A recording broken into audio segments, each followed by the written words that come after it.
Okay, we are going live.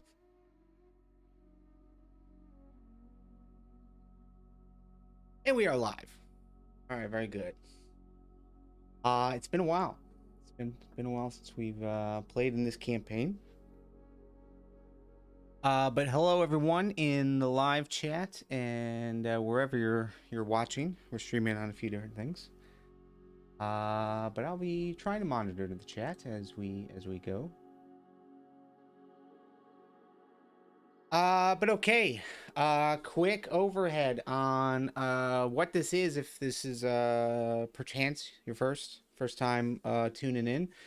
We are doing a D&D homebrew campaign. It's a world setup, sort of like West Marches, but it's West Marches adjacent, I guess. It was initially supposed to be West Marches, but it was difficult tying everyone down to the same location. So instead, we've got like a few different locations that we're using as a hub.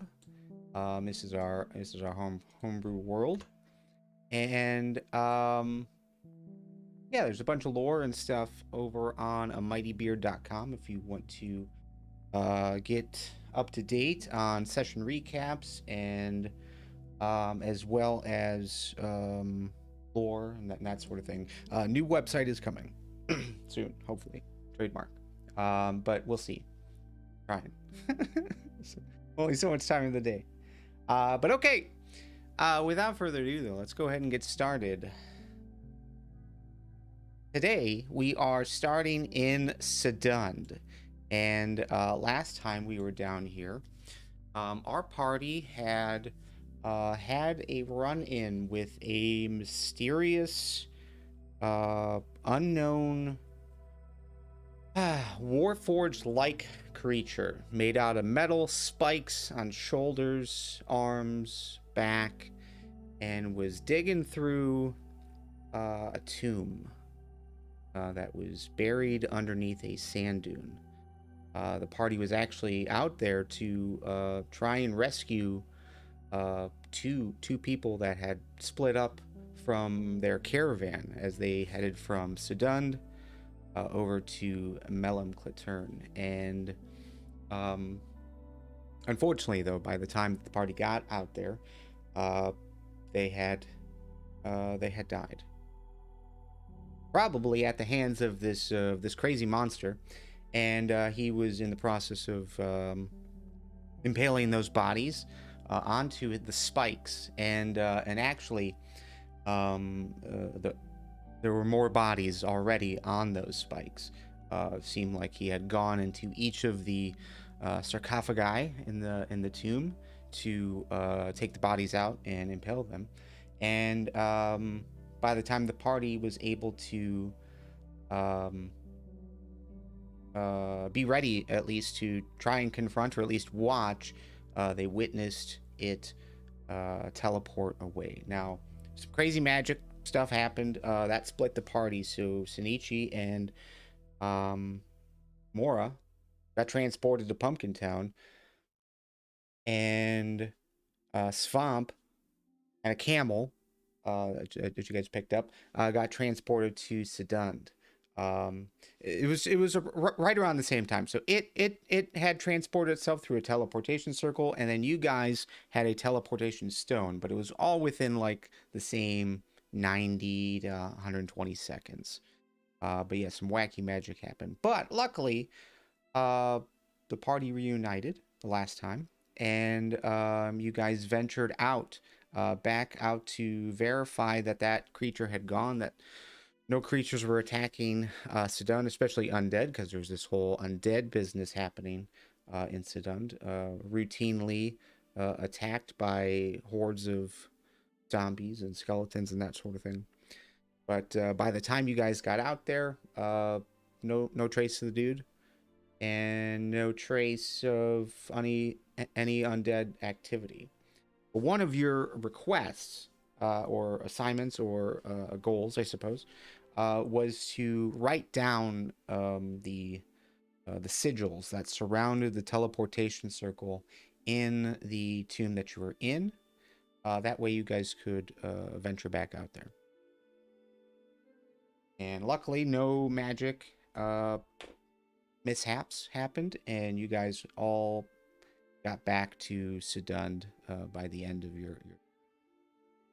Now, this place has about 50 of these mounds, and it's definitely within the interest of the Records Guild that those mounds are taken or looked at, cleared out if there's any funny business happening with undead and that sort of thing. That way they can send us a team of researchers. That is what your assignment is today. With us, Lady Bex. Say hello. Or Beckzilla. Hello. Apologies. Yeah. Okay.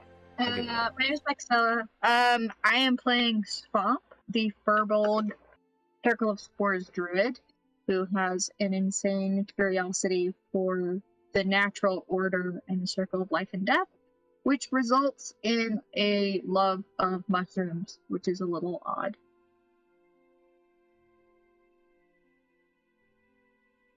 And Iondis. I play Moira, a half-elf Mark of the Storm magic lady who's also an urban bounty hunter, and I like money. Yes. So raiding tombs, probably. You can call me a Tomb Raider. Yeah. Okay, Lara Croft.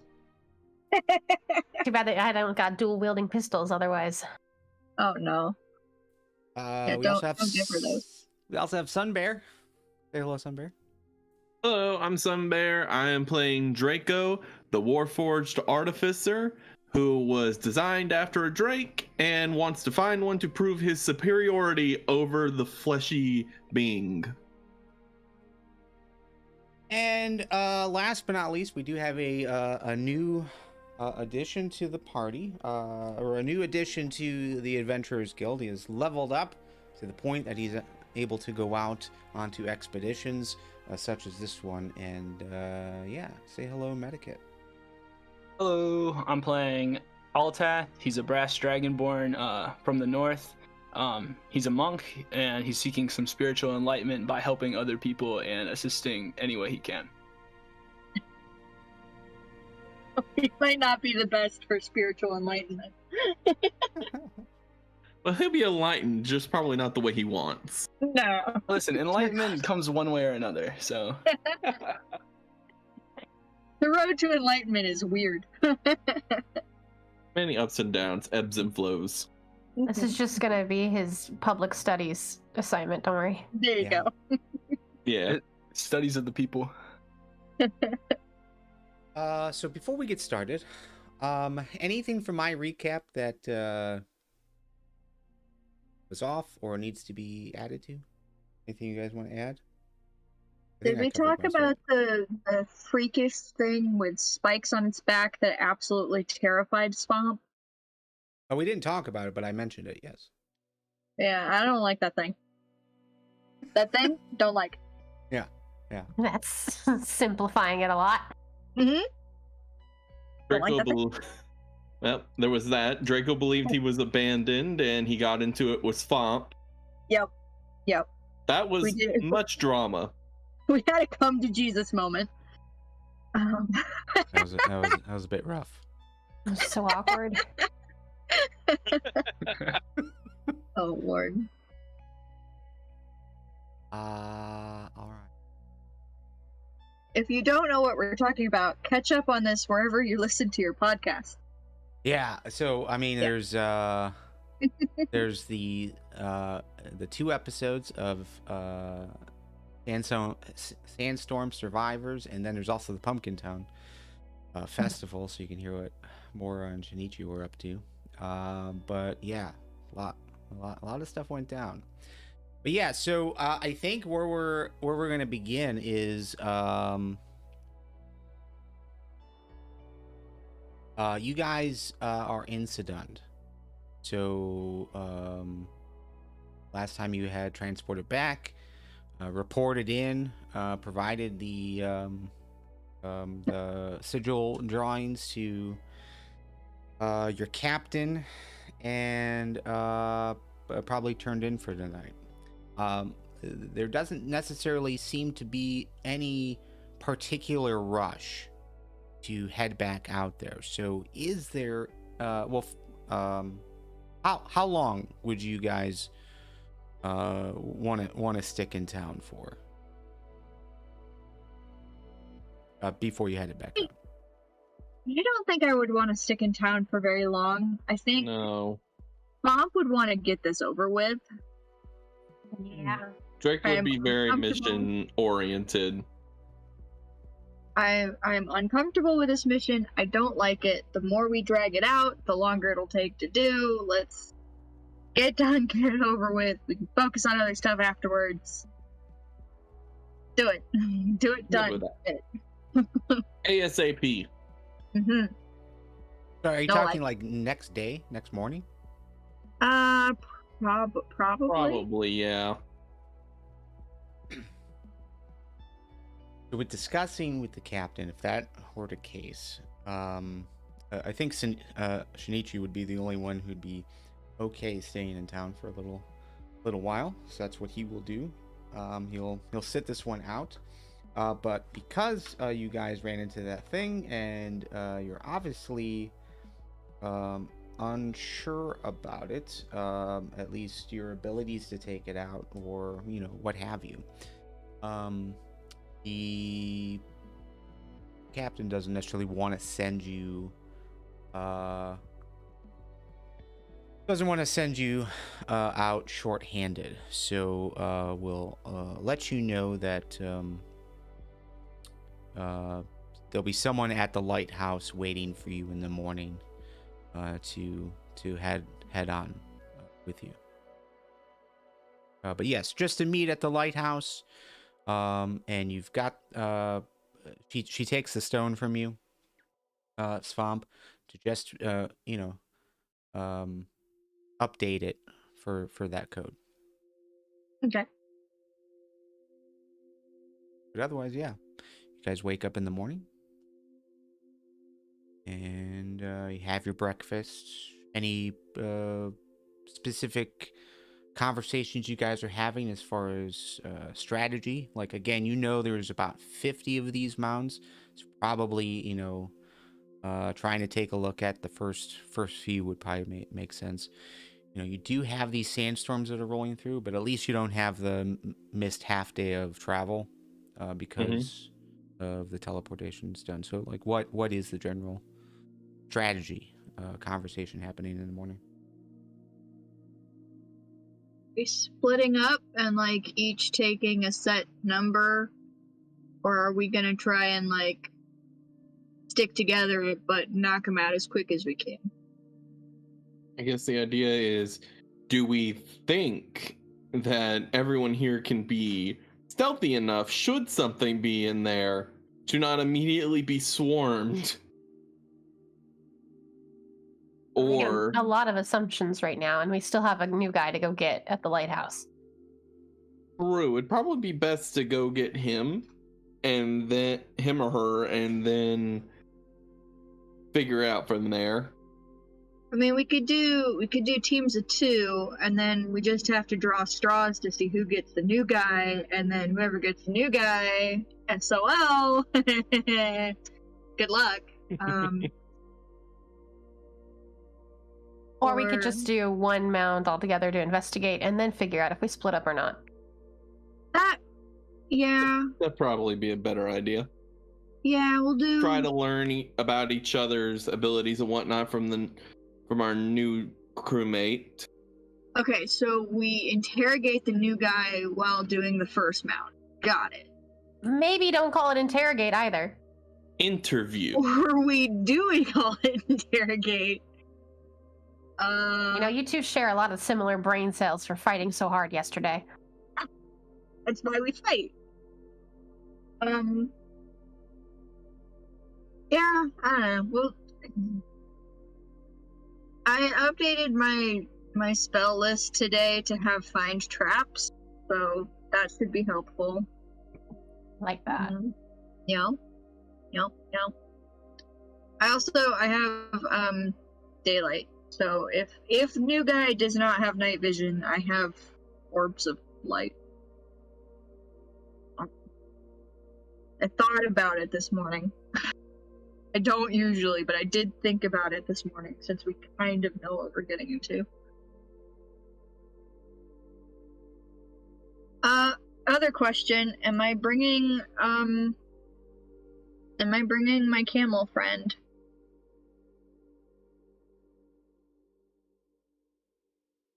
We don't need to because we have teleportation. But that would be entirely up And to you. Depends. Do you think there's going to be a need for him? Like, are we going to need to bring anything back? Any extra stuff that I can't just carry in my saddlebags? Well, here's the thing. I can also turn into all manner of beasts of burden. So if And we you have a can't carry camel! it, and then I can't carry it. Yeah, we have a... You need to name the camel too.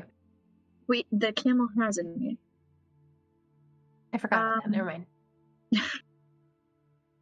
I don't know if it was officially renamed, but the initial I'll go name with that you Camille for now. received was Diva. Diva. Yeah. Thank you. My brain was going drama. What's the name that means drama? And it was Well, that's Diva with an I. This is Diva yeah. with an E.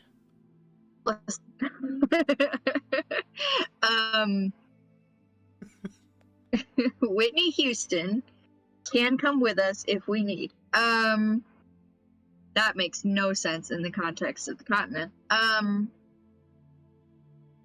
think we got a basic idea that we can expand upon later. So it's probably best to go and just see our new party member. Yeah. Who knows? Maybe they're also full I'm of already walking out. saddlebags. Oh, bye. Yeah, just to let's go. clarify, the camel would come in handy for traveling out there and traveling back. But since you're not necessarily doing that, not as handy. But then the other option, yes, is if you do pick up a bunch of stuff for some reason, having something else carry it for you. But you're not walking very far once you get out there. You know, all those mounds are relatively close.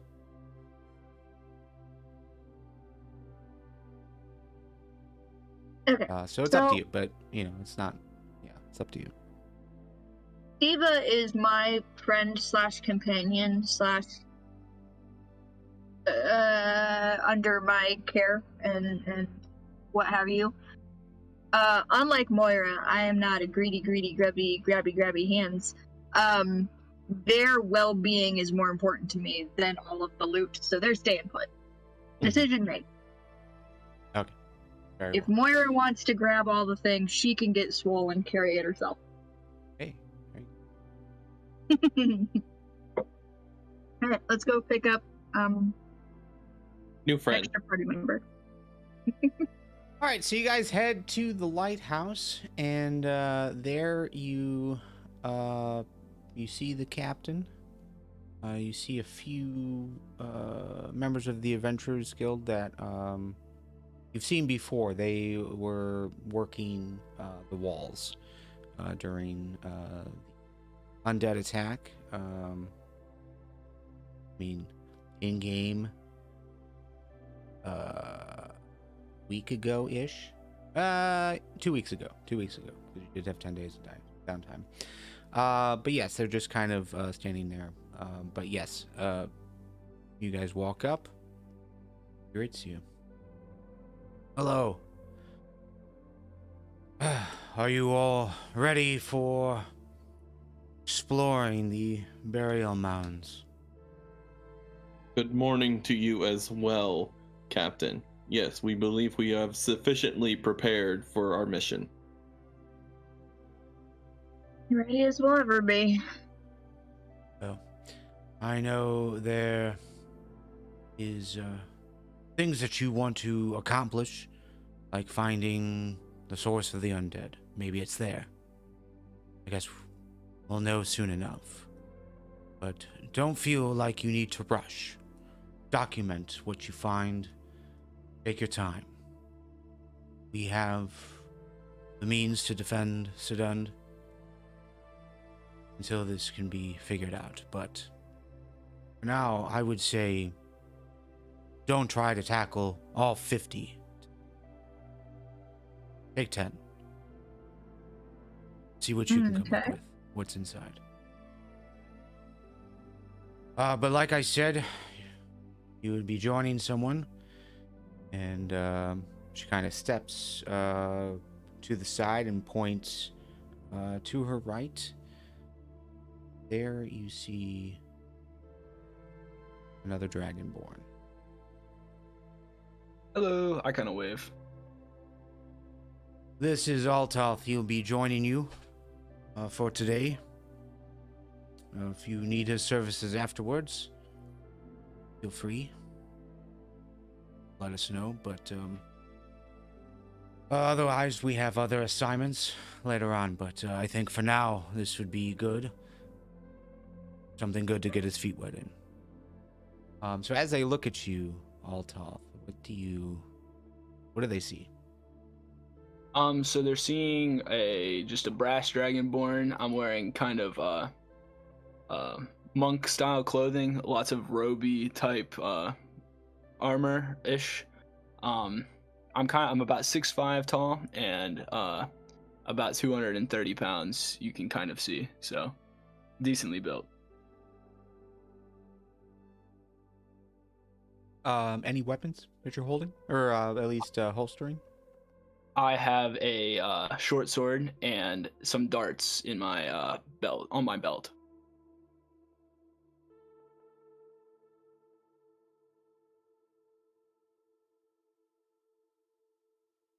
Do you say anything as you're introduced?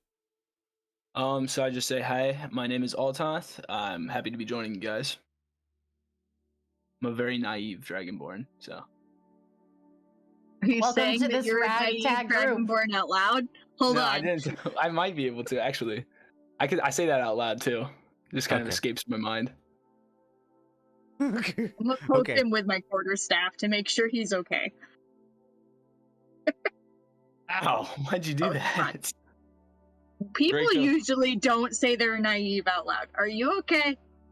And just a little mentally unprepared for this, but physically I'm ready to go. Let's get this. I look Draco. at Moira. Just ignore Uh, them. It's fine. You'll do fine. Draco He'll do walks up. fine. Draco walks up to new friend and sits in front of him and offers him his front paw. He will take the front paw. This Milady. this unit is happy to meet you. I look forward to great adventures with you. Thank you. I'm looking forward to it as well. Wonderful. We And then I team- turn team back to the is that total? captain. I turn back to the captain. I'm like, is there anything else, Captain?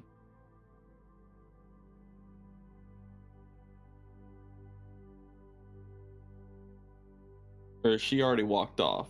No.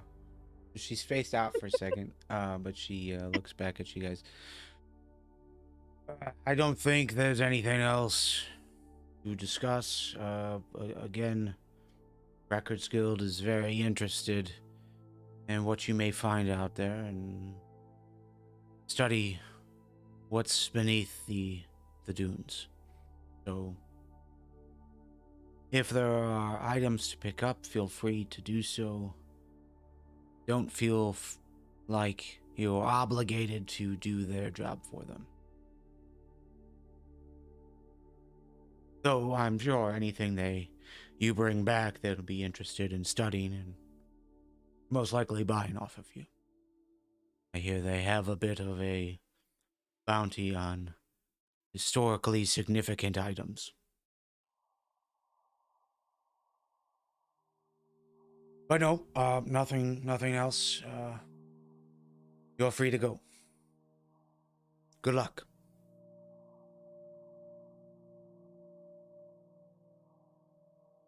I start walking towards the lighthouse. Let's go. Okay. We'll turn and follow Svamp.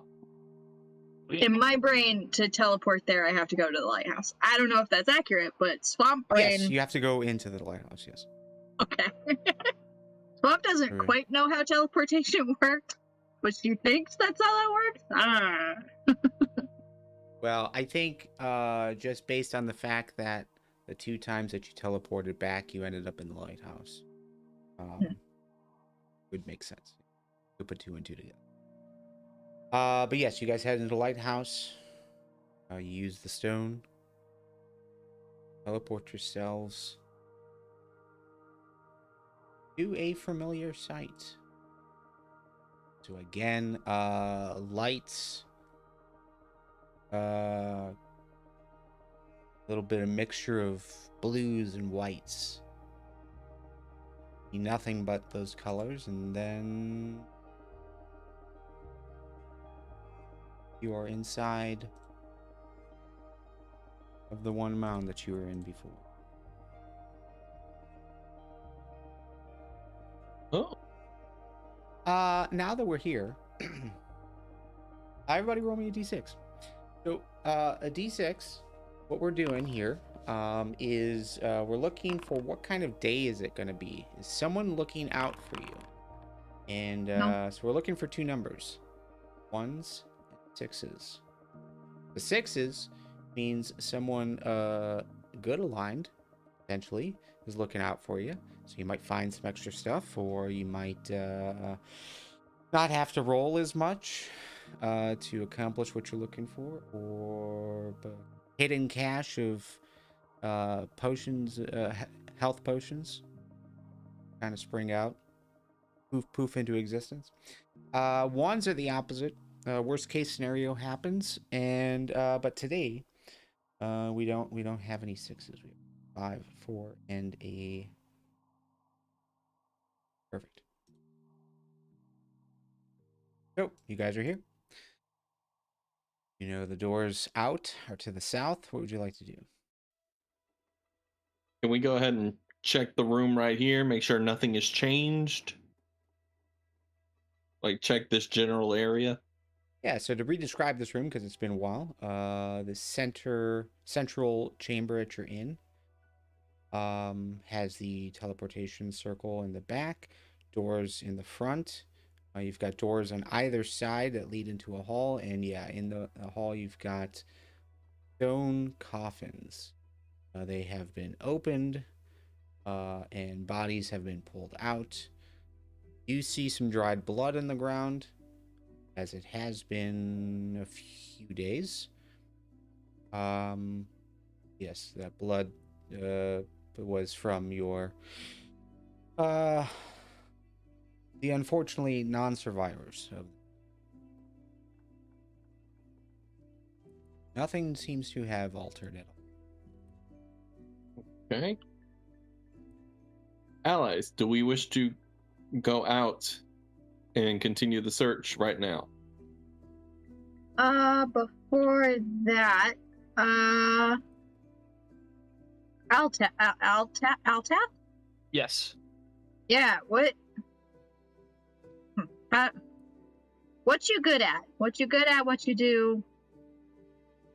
So You got any talents? I'm very subtle strong. of you. I'm very I strong. never said I was subtle. I can kind of flex my biceps. I'm very strong. Oh, damn. I spent a long time kind of just wandering around up north in a cave, and I'm pretty mentally fortified, I would say. Spiritually sound. Okay, can I pick this lad up and just hoist him on my shoulder and carry him outside and toss him into the sand? Pretty please. If he allows it, yes. No, even if he doesn't. Wow.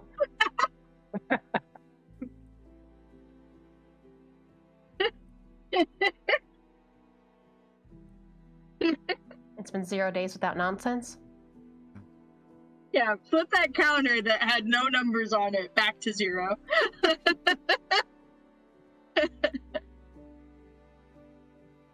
Yes, Altoth, you would be aware you're in Sydund. It's deserts. It's hot. Definitely Yep. much different than you experienced up in. Yes, yeah. Would he also be aware that I'm quite a bit taller than him and my biceps are just as big as his, if not bigger? Although, I mean, they are covered in fur, so you know it's kind of hard to It's not good for aesthetic. tell. But okay. What do we got? What do I got to roll here? Oh, okay. You guys are doing this. So, are you allowing it or no? I'm He's gonna reaching immediately, forward I to guess, you and kind of to pick you up. resist. I'm gonna kind of resist a little. Kind of resist or resist. I'm kind of caught off guard, I would say. I wasn't expecting to be thrown into the sand, This poor guy. so I'm not like trying my hardest right now to. All right. resist. Athletics checks from both of you. Athletics checks from both of you. Altoth, I'll take it at disadvantage. You're caught off guard. What? I'm literally covering my mouth, trying not to laugh out loud right now. With a disadvantage? How? I'm a strong dragonborn. Can I get my DM inspiration and try that again? If you want to use it right now in here, yeah, sure. All the places. All the times. Oh, Same thing. Shame. Oh my shame. god, what are the odds? Damn it! Shame. Well, 1 in That's 20, hilarious. but yes. Okay. So you reach to try and brace him and pick Doesn't him up. Budge. He seems to be he was definitely caught off guard, but as you reach forward him, he just kind of braces his arms over yours. And you're able to pick him up. Seems to be really well balanced. You're less bark and more bite than the last person that was flexing biceps at me. All right, fine. I'm gonna go. I'm not just a show. I'm not just a show. All right. Listen, Draco. we have a member of this party who's not here right now, who's a lot of show. So, Fair. you know. Draco All right. walks up to Althal. I can't. Please tell me how to pronounce that correctly. Altath. or Altath. One of Altath. those. Okay, I'm just making sure I got it right. No, He you're walks good. over to Altath. Altath, notices, sees what happened, then he just looks at him and says, "Worry not. I was replaced by a camel yesterday. These things happen." That's incredibly unfortunate. But camels are pretty cool. Oh God. All right.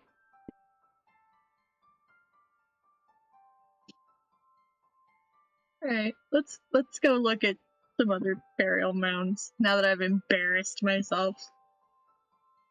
Real quick, before you guys head out. Yeah, so when you left in the morning, it was clear skies. Temperatures right around where it was yesterday. Actually, a little bit less. Pleasant. Light wind.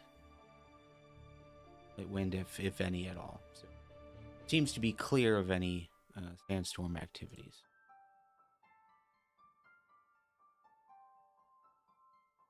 Okay. So for the most part, an actual somewhat pleasant day in the desert. Yes. Well, seasonably normal, yes. I just want to be known in the chaos of Svamp trying to toss this man around. I've been looking through all of these crypts looking for anything. Yes. There isn't much here at it seems like probably when bodies were pulled up, any items that they might have had on them had been secured during the impaling process. Same thing goes with the two people you were searching for. You saw that they had backpacks on them. Those backpacks went with the guy. whatever was inside. So, but yeah, you're not really noticing anything in here besides dust, some fabrics Weird. of like ripped up fabrics and stuff, but otherwise not. I can't even be a grave robber, guys.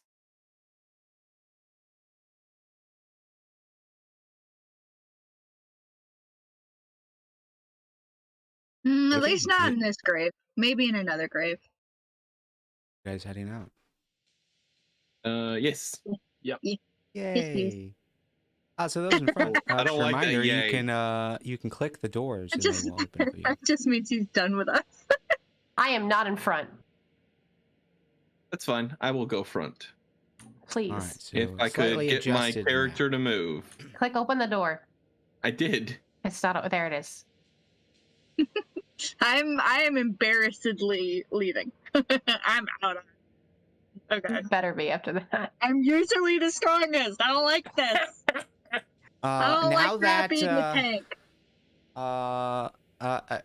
not that we'll need it, but just to remind you guys that instead of dragging your tokens around, you can also use the arrow keys to move if your token is selected. But to explain this map as you guys head out, the mounds themselves are pretty tall. They're a good like 10-15 feet at the shortest. Okay. So dynamic lighting. That's why that's occurring. Wait, before we go any further, do we want to go left or right of the main one? You say that as if you haven't already taken a strong left. I just went the way I was closest to. Also, friend Moira has vanished. It's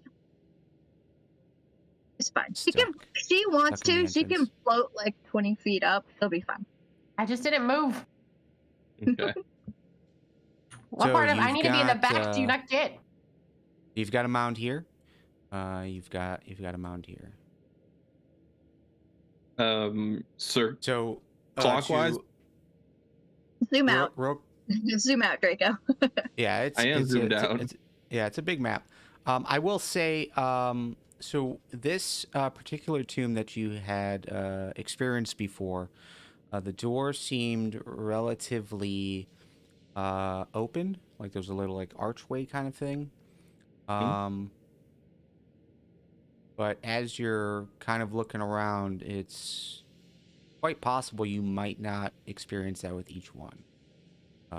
Door might not be totally visible, or sand moves a lot, so maybe Yeah, it's last covered. time there was only like 2 or 3 that actually had doors somewhat open. Most of them were covered. Yeah. We just need to find one that's Open. yeah. Well, I mean, you if guys we are can all find. just if we could- before we continue. You guys are moving around a lot. Yeah, do it's you struggling. do you mean to split the party like you're doing? Probably best not to. I don't mind doing groups of 2, but I wouldn't want to split. Any further than Completely, that, yeah. yeah. Shall we go one melee with one magic person at a time? That'd be a good setup, I'd say. So, I would figure Kind of. I would figure the 2 dragon-esque characters are the melee at the moment. I assume not Draco with Svamp after yesterday. Fine. Once we've beaten each other up, we're good.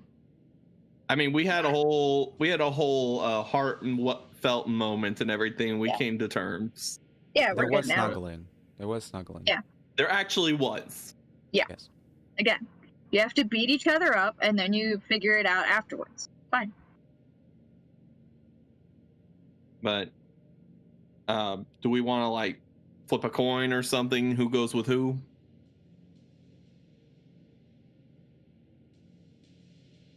We can. It doesn't matter to me. I mean, does anyone have any preference on who goes with who? Particularly.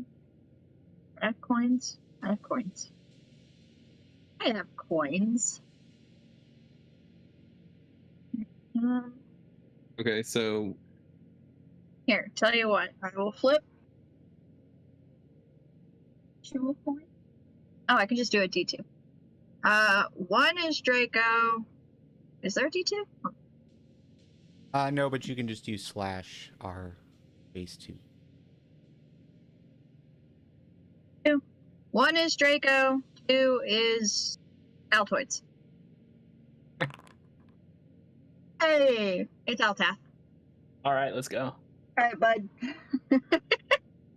friend Alright. Moira, Nice. we have been chosen by fate.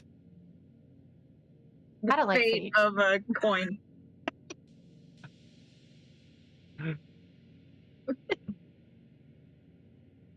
So for this, we're going to be using dungeon exploration rules, or at least pacing. So that means one room takes 10 minutes. So Moira has already been aware that these mounds don't all have entrances from the few that she had seen before, would have been a part of the report and information you guys would have had. So because of that, we'll say it would be 10 minutes to investigate where the entrances are, if there is one. Mm-hmm.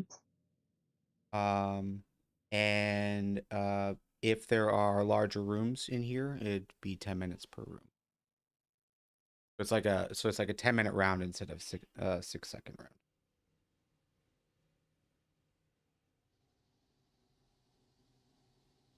But okay. We'll start with Moira and Draco. You guys have buddied up. You have split. Where are you heading first? I guess this mound directly to our lefts. Yeah. Go ahead and well, okay. How are you guys going about this? Start there. I guess we need to survey the mound and find the entrance.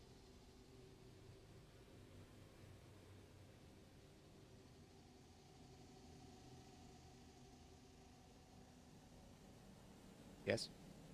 Is that So I good? guess we just need to circle around it until we find something. Just using your eyes, or I guess for now, just using the eyes. both of you then go ahead and roll me perceptions. Okay.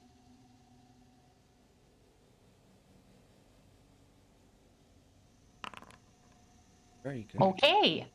We're both very perceptive. All right.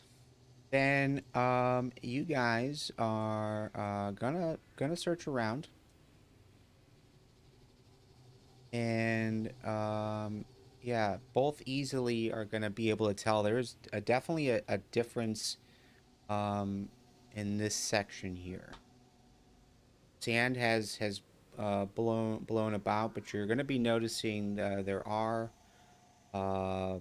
is some like different stone material that is poking out right here, kind of pushing it to the side. Yeah, you've got it's not actually a doorway. It is it's sealed. It's a sealed mound. So sealed with stone, mortar, that sort of thing. But I would say Moira, you as you kind of look around, you can definitely see some openings where if you were to target right there to break through, that's probably the weakest point. So like off to the right side, there's some gaps. Hey, Draco, do you want to test your strength? This unit has a wonderful idea. Well, right there. If you're going to do anything, right there, okay? Okay, so are we going with just physical strength, or does it matter? Well, do you I'd have say whatever anything you'd on like. you that would assist here? I have a spell I would love to use. Okay. Like, based on what you're seeing, at least more, I don't know if this would be something that let me Draco would Do I think have- of, but like, yeah, definitely like hammers, I don't know picks, if. shovels, that sort of thing would be used. Well, that's what I'm trying to think of. While I do have a spell I would like to use, I was looking at my tools. I don't know if I have anything. Do the jeweler's tools or tinker's tools work for excavation? Say this again. Apologies. I have smith tools, tinker's tools, jeweler's tools, and herbalism kit. Do any of those work for excavation?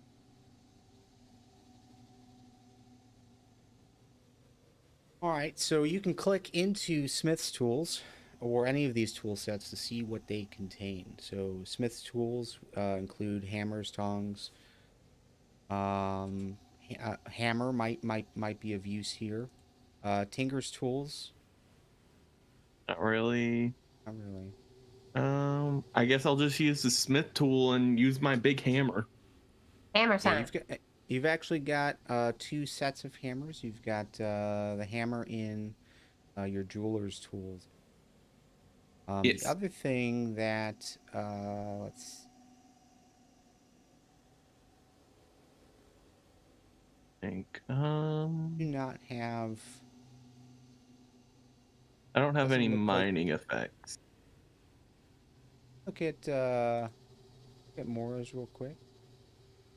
Moira, you would know that. Well, yeah. Breakdown. I don't. I do not. My navigator's thing is not gonna work. But you know, a combination of a hammer and a dagger, might suffice. And I'm down to try it. You could try to wedge your dagger over there and smash that. I don't have a dagger. I can give you my dagger. Don't I have one? Yeah, I do. I got 2. Here you go. Okay. All right. So Draco you'll takes the dagger. You'll begin to work on that. I need to take a quick break, maybe 5 minutes. I know it's a 5-minute early break. But yeah, I've gotta go check on my daughter. Okay. Understandable. Understand. We'll be right back.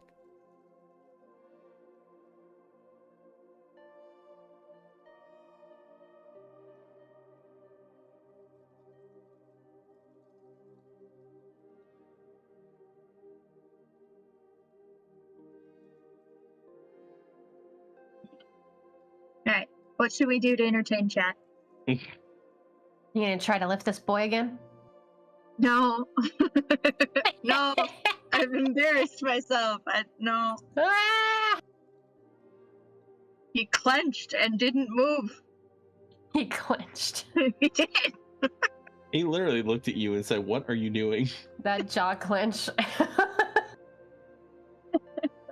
I used to be in the big bulky. I don't appreciate this. I appreciate having more tanks. I'm not gonna lie. We're all very squishy here. Look, I'm sitting at 59 health right now. Again, half of our party is squishy normally. Okay, Yeah. Normally. Today you are the squishy one. I am the squishy. You actually are. Protect me. No. I will die in 2 hits, if that. The squishy No. will become the tank. No, good. the Get tank good, does not scrub. last long over here. Get good, scrub. I am good from a distance.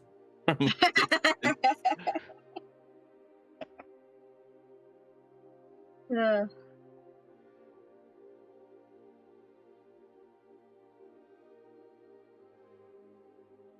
I like our headcanon of just trying to determine why.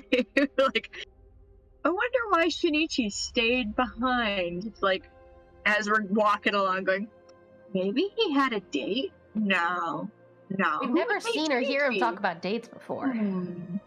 I'm That'd be something, sitting though. I'm sitting and dying on the hill that he relapsed into depression from losing his fans at Pumpkin Town.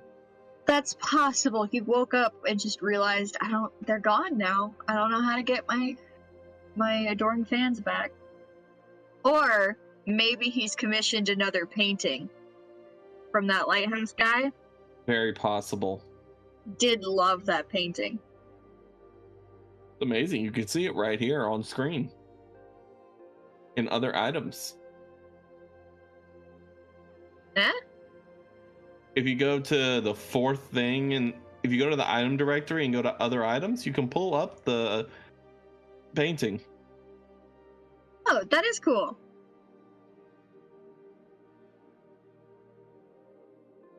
Look at that. That's really Sadly neat. cannot show chat, but Eh. They can see it if they join any of our discords. I know Yeah. Amelia's seen it. Yeah.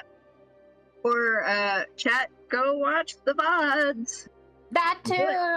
that would definitely be a good idea. Many crazy things are abound.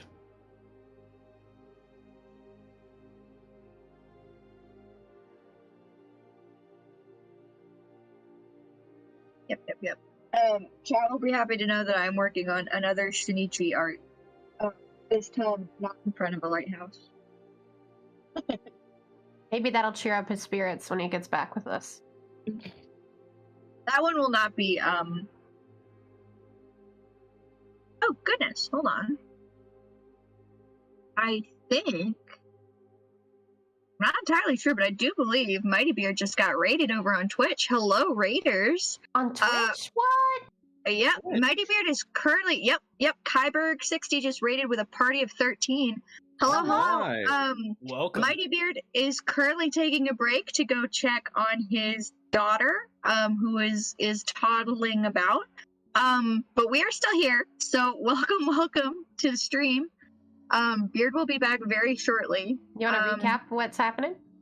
I don't know if I have enough brain cells to recap. I believe in swamp brain cells. You can introduce us first. Oh God, don't. So we are currently in a desert. Where they're in the desert surrounding Sydund. Sydund. We have been hired, I guess, by the Adventurers Guild to check out a bunch of burial mounds. There's like 50 of them. And we're checking them out and seeing what's in them. And then, hey, I think Beard's back. Hey. I am back. I didn't want to interrupt. Yeah, we were talking to your raiders because you weren't Yeah. here. I'm around. But okay, yeah, my daughter's sick. She's 4 and needed some love. But okay. All right. Well, yes. Hello, I lied everyone. to you. She's not toddling. I bet. Yes, I miss the raid coming, but Uncle Jimbo, hello. Kahila, hello. Kyberg, hello. Appreciate it. Appreciate you guys coming over. All right. Let's pick back up. So yes, Draco and Moira, you can see a bit of an opening. You are trying a dagger and a hammer to see if you can break the seal of this mound. Yes. Smash While that is taking place, Svamp and Altoth, Mhm. what are you guys doing? So I have a spell that can break through a whole bunch of dirt and sand and stuff. We just gotta find where we think the entrance is. So I guess we can do a quick walk around of this mound that we're currently in front of. That could be good.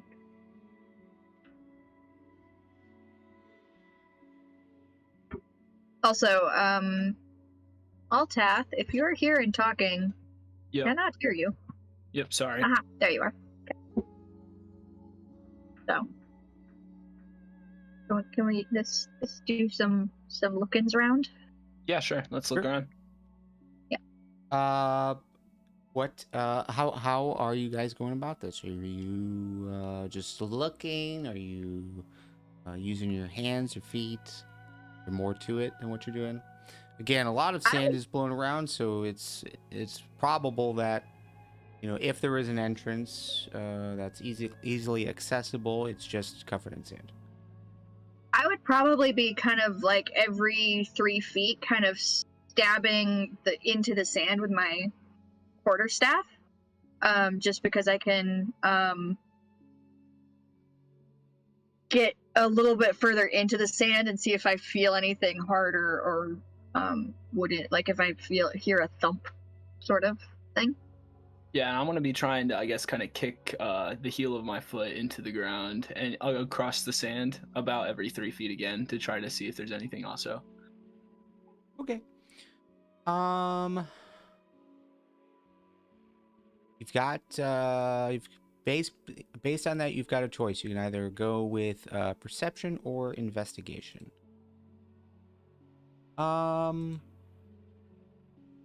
Yeah, perception or investigation, unless there's another skill that you think would be helpful here. I want to go perception. Same. 21 and 8. All right, I got you. Again, it Sorry, takes you guys a few minutes to walk around this. Say, you know, you're spending a good 10 minutes to view everything.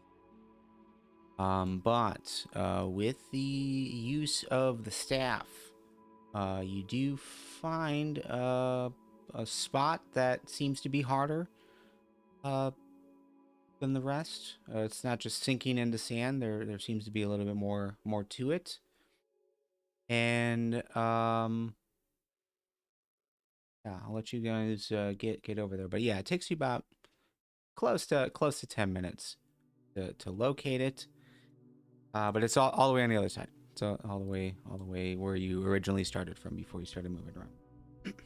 It's the thud by like a foot before. Dang it. Come here. Yeah, right here. Yeah, you get a little bit of a thud. It's solid. And you move some of the sand out of the way, and yeah, you see what appears to be a sealed entry point potentially. Definitely just kind of moving the sand out of the way. It looks like there's a bit of an archway here, but there's stone bricks basically in this spot.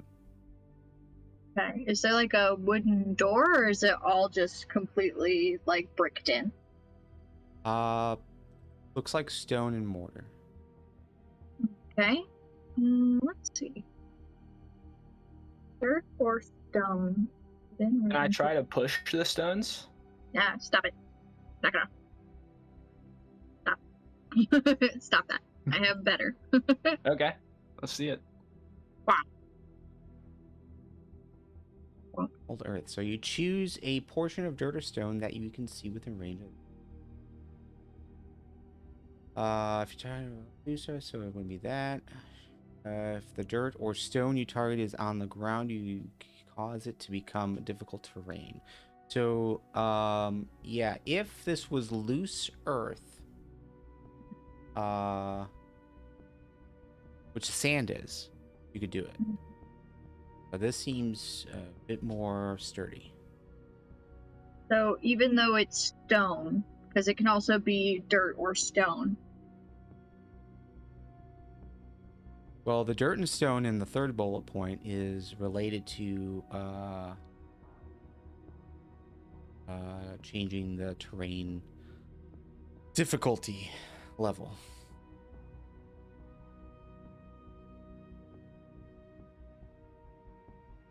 Dang it. The only one that's about moving earth is the loose earth.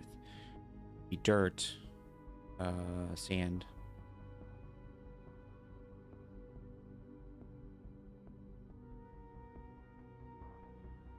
That's frustrating. I can still try to run into it if we want it. Yeah, I mean, if you want to, go for it. All right, so I'm going to take like step back about 10 feet. Okay. and then I'm gonna run as fast as I can towards it and kind of brace for impact on my shoulder as I hit the stones.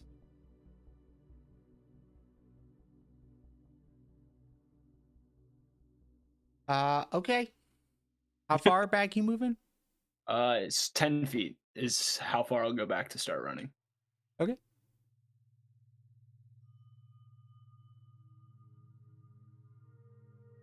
And you are trying to just muscle your way through. You're just trying to, you're charging in shoulder first, just trying to just plow through this thing. Yep, just trying to not to get in. Okay.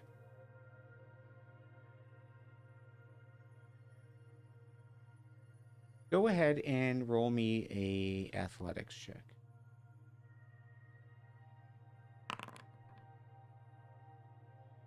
You charge in head first, not head first. Sorry, shoulder first. You put all your weight into it, and you drive into this thing, and it's just a thud. Shoulder hits it. You don't even notice a budge. You feel a bit of a bruising on your shoulder, but it doesn't. Yeah, that. It seems like it's been here for a bit. And A very sturdy structure. Yeah, the sand probably got in there to cause some friction. If there was any openings. Yeah. Give me the move. Yeah.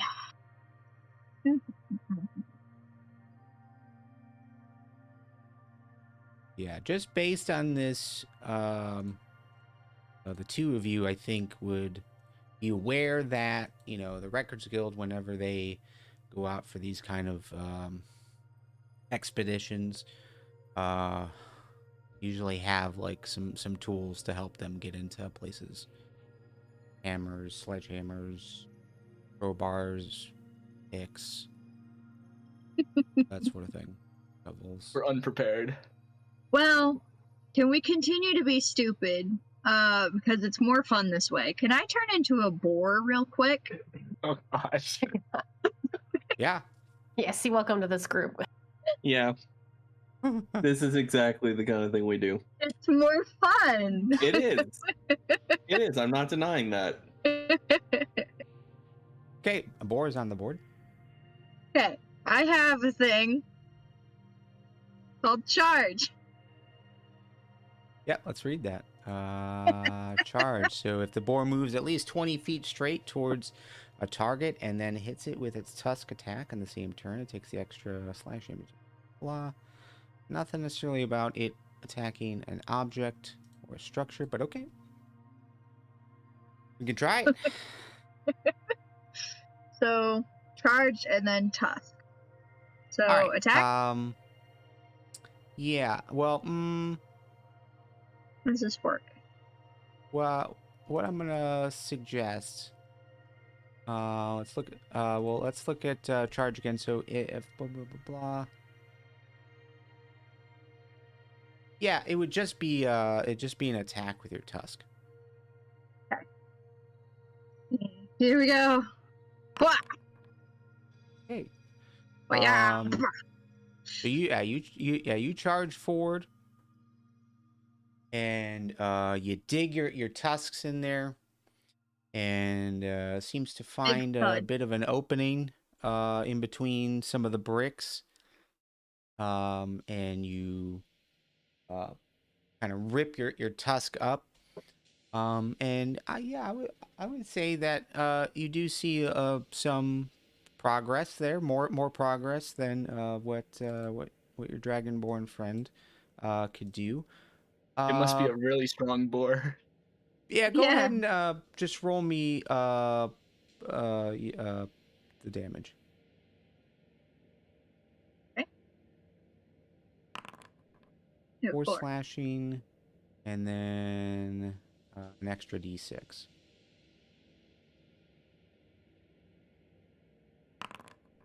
Six slashing. All right, so yeah, your tusks definitely scrape it. Takes a little bit of mortar. Some of the brick starts to crumble off. and onto the ground. Um, Covered in dust.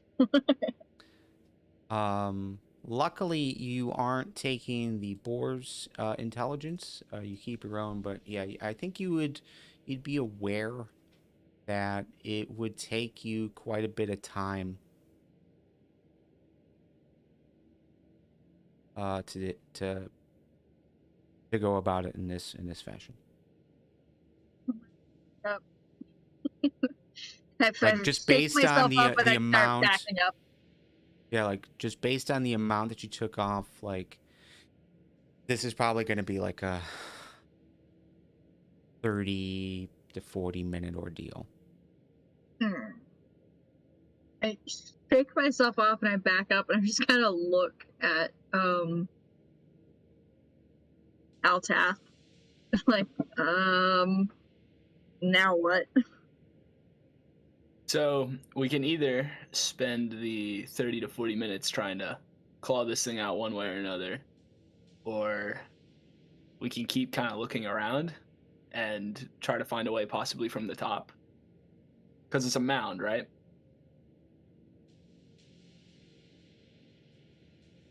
Yes, it is a mound. Yeah, so I'm thinking it wouldn't be as structurally sound in the middle. So if we go to the top and we can kind of dig in there somehow, it might be easier to hop in.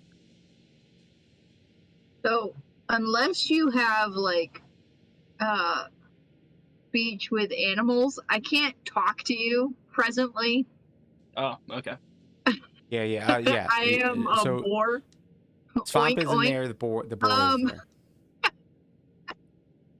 Oink, oink, snort, I can kind of snort back. Don't do that. Just insulted her family. Huh.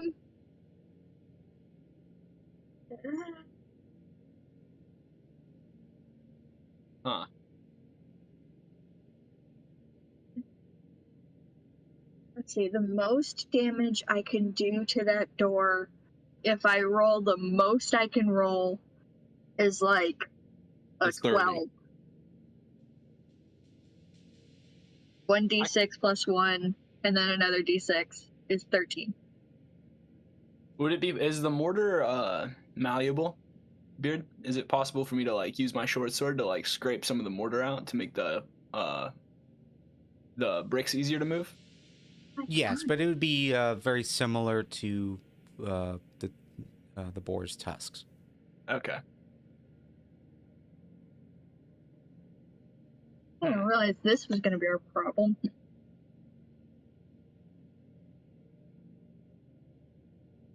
Beard is really just trying to humble you in regards to your strength.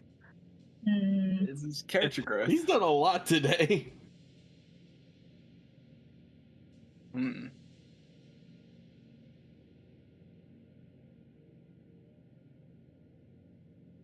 Are the bricks any looser after the boar? Well, there's two pieces to this. Yes, you could go over and try to search for an alternative path or an alternate path. But just based on how this door is structured, you would have to assume that you wouldn't have to, I mean, but it's probable that the rest of the structure is as well built. Okay. So we either could dig in here or we could go somewhere else, try another mound. So, I'm sorry. So, yes, the tusk. I can't recall what your initial question was. It was, are the bricks any looser after the boar kind of ran into it? No, not looser, but definitely some of the mortar has been pushed off in the mud that's kind of covering it. Okay. It definitely dug into it, but it didn't loosen anything up. Again, like do that even with a sword. I mean, they weren't necessarily made for cutting through brick walls. Yeah.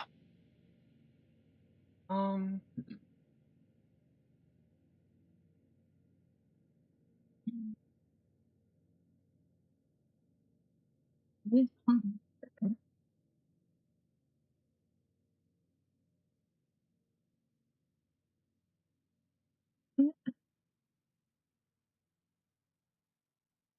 don't really have anything of use, to be honest. I might, but it would talk to you right before.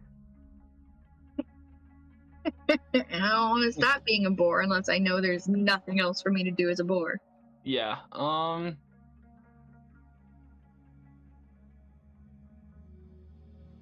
Let's think.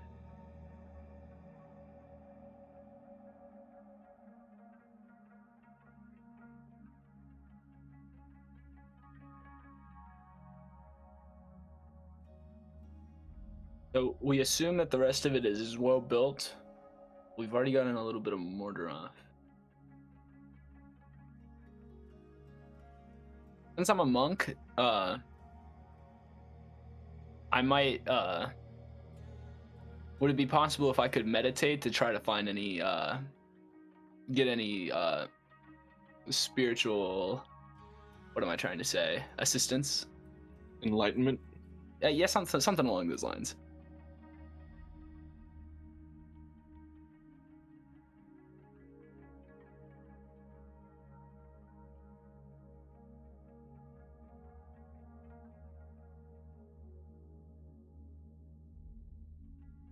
I have a question. I'm gonna look at your character sheet, Altoth, and Okay. see if I see anything that pops up. Feel free to do the same. But go ahead, Svamp. What's your question? There are things called badgers and giant badgers who have something called burrow speed for movement. Mhm. That's not an action or a feature that they have. It's just a movement speed. Yeah, it's part of the movement. Could I burrow into this, or is it because it's not loose soil? Would I have the same problem that I would have with my bell? Can a badger burrow through a wall?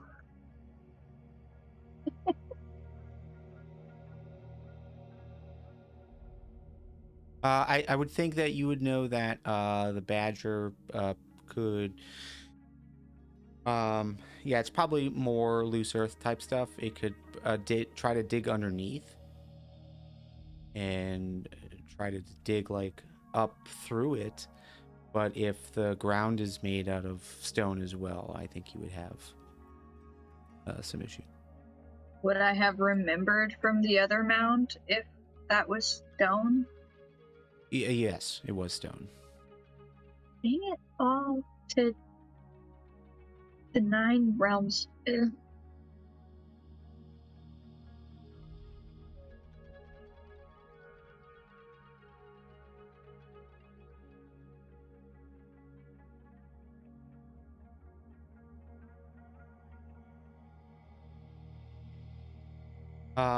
Yeah. Well, first of all, I'm not seeing any feature that specifically would allow you to go through a stone wall by punching it. Okay. This is for Altoth. Okay. As far as like trying to find like a weak spot, I think I'd be okay with you trying, but I think you would, again, it's like bludgeoning. You are hearing off into the distance to the south, where Moira and DRACO had gone, sounds of metal hitting metal. Sounds like maybe they're chipping away at something. But real quick, giant badger, the features, not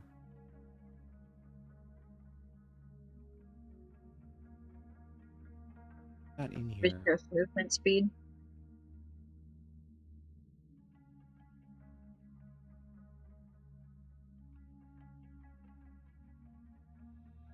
Yeah, I would just say that, moving through solid objects is not what burrow is made for. Okay. I'm gonna go ahead and turn back into a furbolg. this boar is not do good enough. All right. Well, think about you guys' next steps, and we'll go back to Moira and DRACO. Moira and DRACO, you have been trying to cut through this rock with your dagger and a hammer, and you make quite a bit of headway. You get to the point where you seems like just a few more cracks at it will break you through. And so it takes about 25, 30 minutes. You definitely think like a sledgehammer and like an actual pick. I make this go faster. But this makeshift workaround is actually halfway decent. The dagger is taking a little bit of damage though. That's okay. That's okay. But yeah, you're able to break through. You pull the bricks away, all excess sand. Some sand falls as the doorway is kind of removed, but you guys have an Shall entrance. lead the way.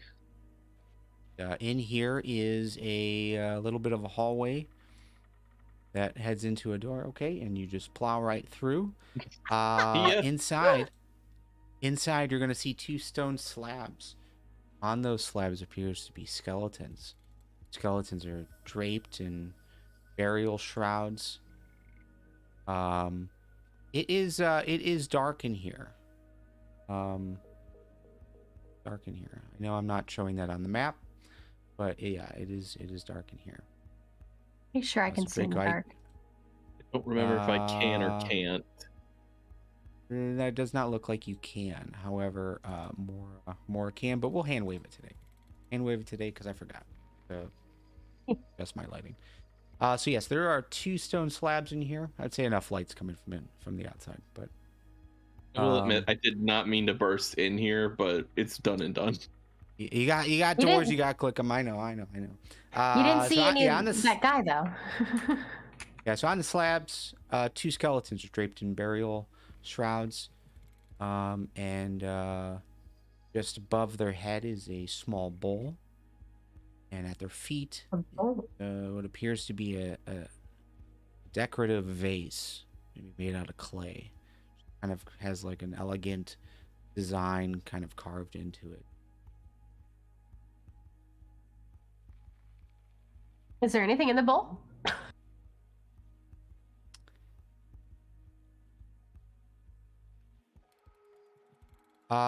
Yeah, looking at the bowl, it appears there are gold coins in there.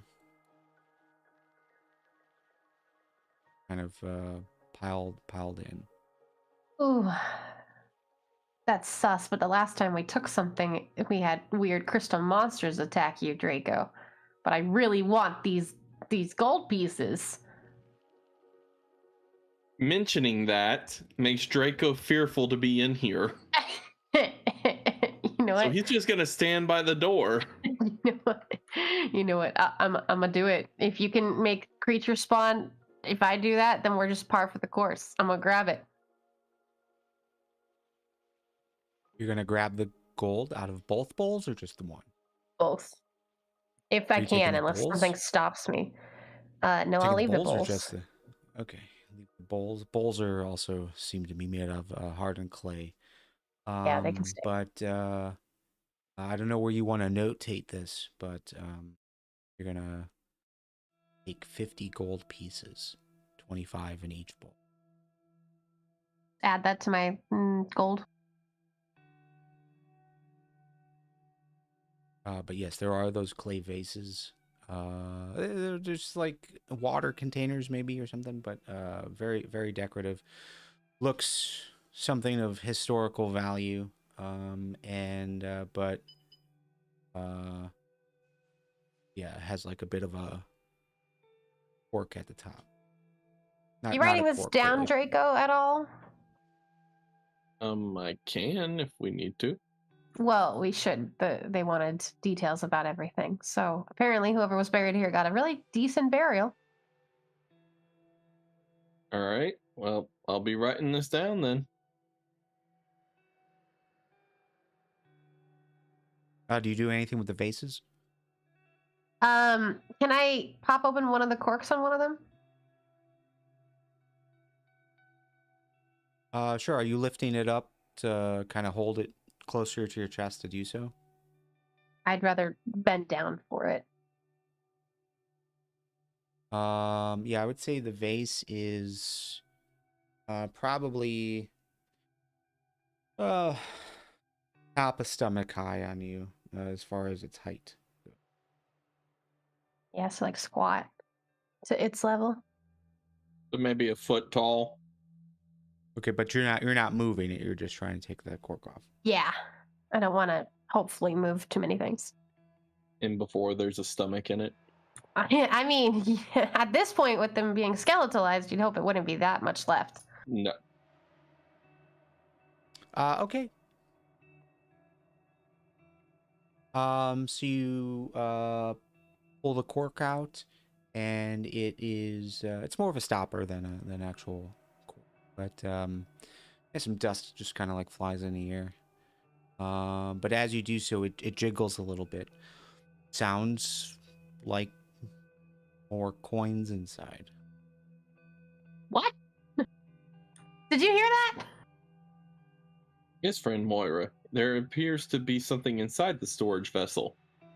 I'm going to be very careful with this, but I would like to dump it out on the floor. Like, not like smash it or anything, but just like kind of tip it over and see if anything comes out.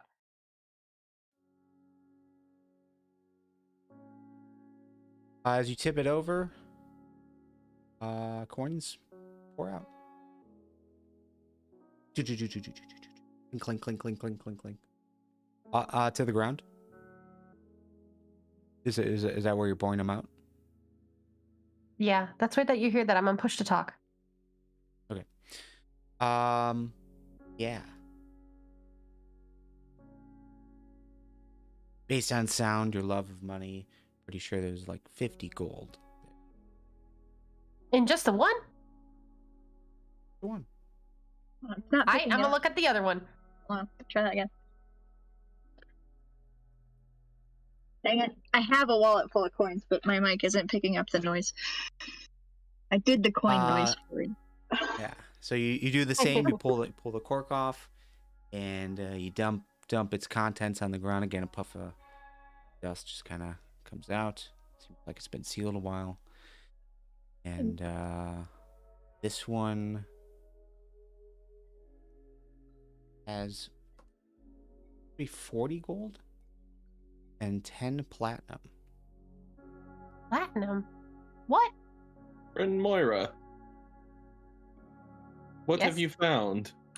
Well, platinum in this guy, but only gold in the other. So, is this guy richer or something? Glorious, we shall split the profits with the group.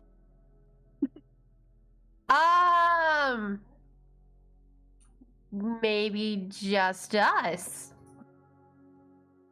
But should we not include our allies and friends in this merriment? We'll see if it gets brought up in conversation. Adequate response.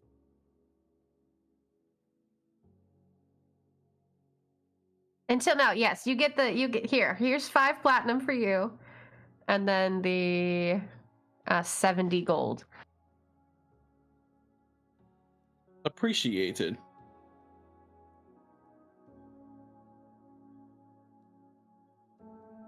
All right, well, I think we've sufficiently looked through this one and noted. I'm surprised no one's been taken by that creature. Maybe he doesn't like skeletons, he just likes squishy dead bodies.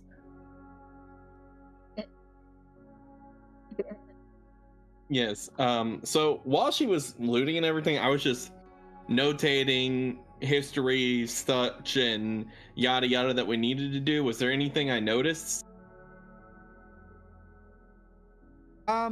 Yeah, as far as in this room, it's pretty bare. You don't really see anything laying around on the ground. It was just these slabs. So it's not like coffins or anything. It's just a stone slab. The bodies are laying on top of it. And yeah. Okay. So Friend Moira, I believe we have found everything in this tomb. Shall we continue on? Yeah. Okay. You still have that dagger, right? Okay. Yes, I believe I gave it back to you after we were done with getting inside. Oh, sorry. Money. Money. That's literally what you are. I don't know what you're talking about. I don't understand that reference. Fair enough. So let's pause. Let's pause there as you guys are heading out. Svamp and Altaf, you guys we're discussing next steps. What have you come up with? What would you like to do? I'd say it's been about 20.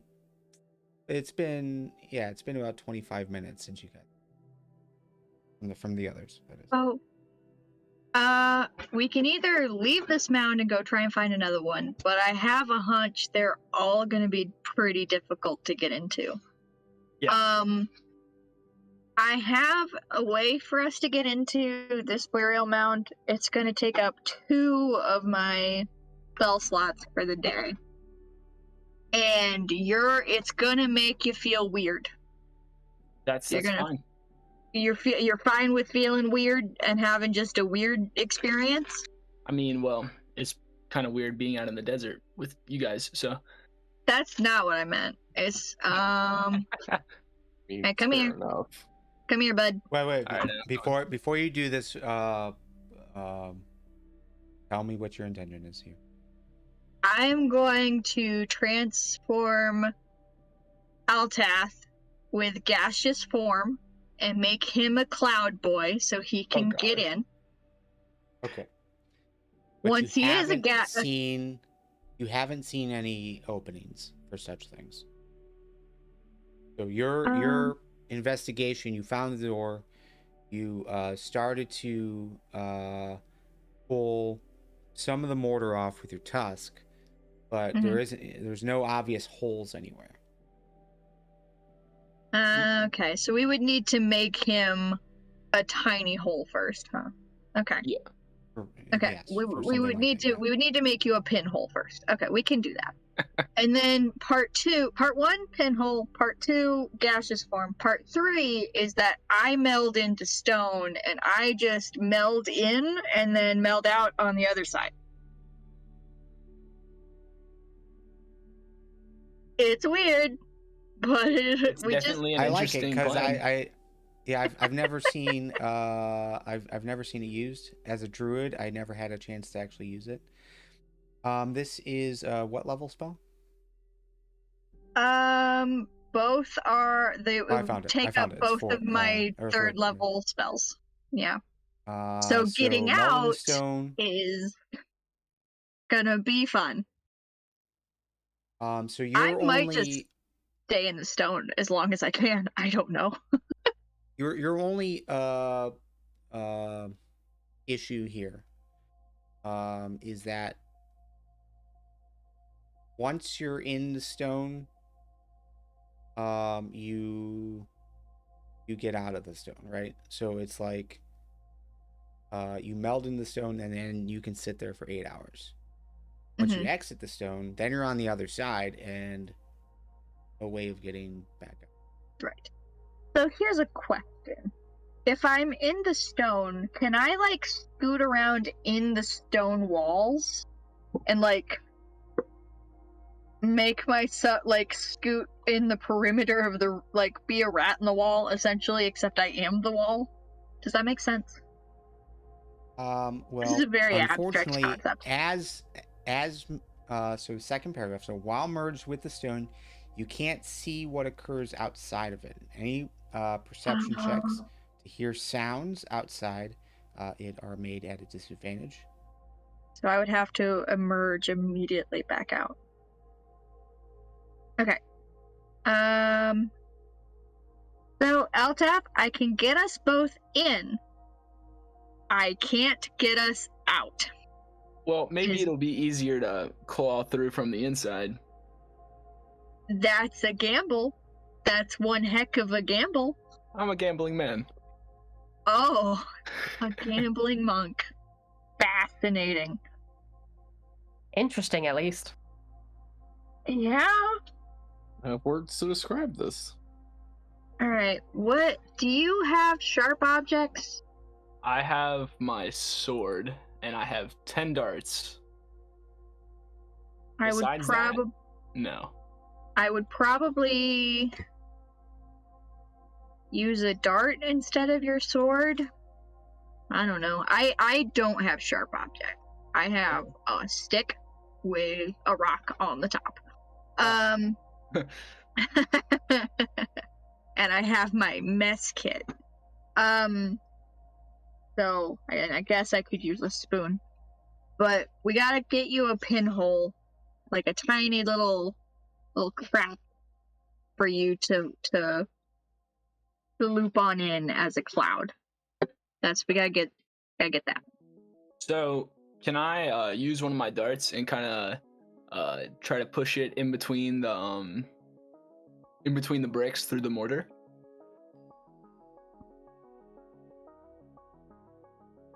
So darts are piercing.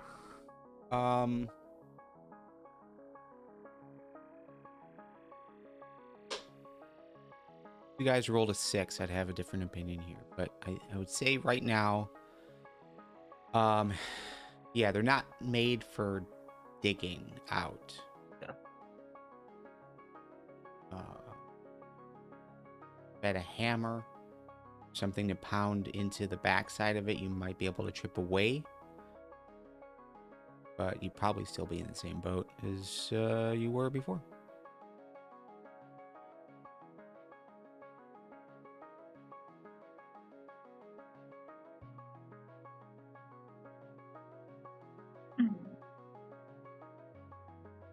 Do we abandon this mound and go for another one and hope? That 'Cause might we've been- actually be more time efficient. All right. Hopefully the others have had more success. This one, I guess. All right. So pause there because I think this would be a good time for a potential meetup, depending on what direction the other two are going. I mean, the So only Moira and DRACO, yeah, where are you headed? the only direction we can go is north, really. So we'll Yeah. come within sight line of them. Yeah. Okay. So, all right. So I'll say Svamp and Altath, as you guys are turning to try your luck somewhere else, you notice DRACO and Moira heading your way. Maybe they'll have some tools that we can use to break into this one. Yeah, maybe. Hey! You hear Moira! something? Greetings, friends. How goes your adventure in your group? We've had some difficulties. We're not good at this. Turns out, Explain, please. can't get into hill. Can't get in. Hill very strong. In this Still one, very strong. We are not strong. is this the entrance here? Yeah, Yes. I tried to smash into it as a boar, and I have a headache. Here, DRACO. Just show him what we did. I hand Glorious. him the dagger. Oh, okay. I was just gonna do this thing that all of a sudden DRACO remembers he can do and make the right tool for the job. Oh my god! Okay. Very good. DRACO! Yes! And I summon an ethereal sledgehammer. Okay. Very DRACO! nice. Good. And then I Good proceed memory. to just bust the door down. All right. So, sledgehammer would be, again, probably ideal scenario would be a sledgehammer and a pick, based on your experience in the last round. But sledgehammer, just wailing away at this thing, is definitely good. It's gonna take you 20 minutes, but yeah, you can knock it down. Glorious. So you're telling me you damaged my dagger for no reason, dude? Friend Moira, shall we mention what we found? No. No. What did you That's- find? It's payback for my dagger. Nothing happened. Wait, what? What'd you find? What? I Huh? would like to know. For the Nothing. Records Fine. Guild. We found, found remains that weren't ransacked. Body parts? Oh. Well, I mean skeletons. Uh-huh. Were they shiny body parts? No, they were pretty meh body parts. Uh-huh. They were quite luminescent in the light. Yeah, you're lucky I what don't light? care and this one's a monk. Uh-huh. I don't know what you're talking about. Are you lying? You want this dagger? Moira would never lie. Yeah, I'll take the dagger. There you go. I have two. Yeah. I share. Mm-hmm. And So- then we can wait. Since Draco can make anything for the job, do you want his hammer? And you can take the dagger.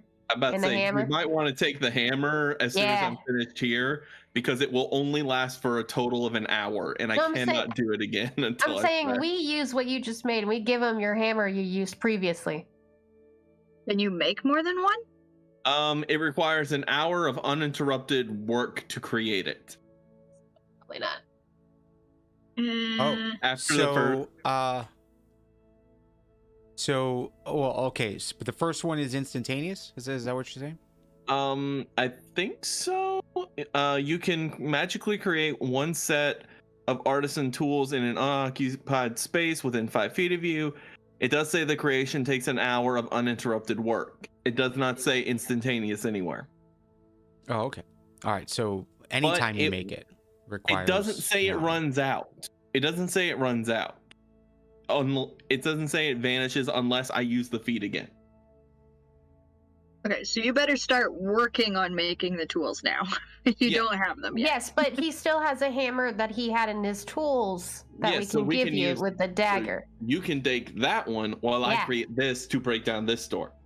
Right, Okay. what- Gotcha. And then I will just keep that hammer until such time we do not need it. Okay. So to be clear, you're not making one individual item. You're making an entire tool kit.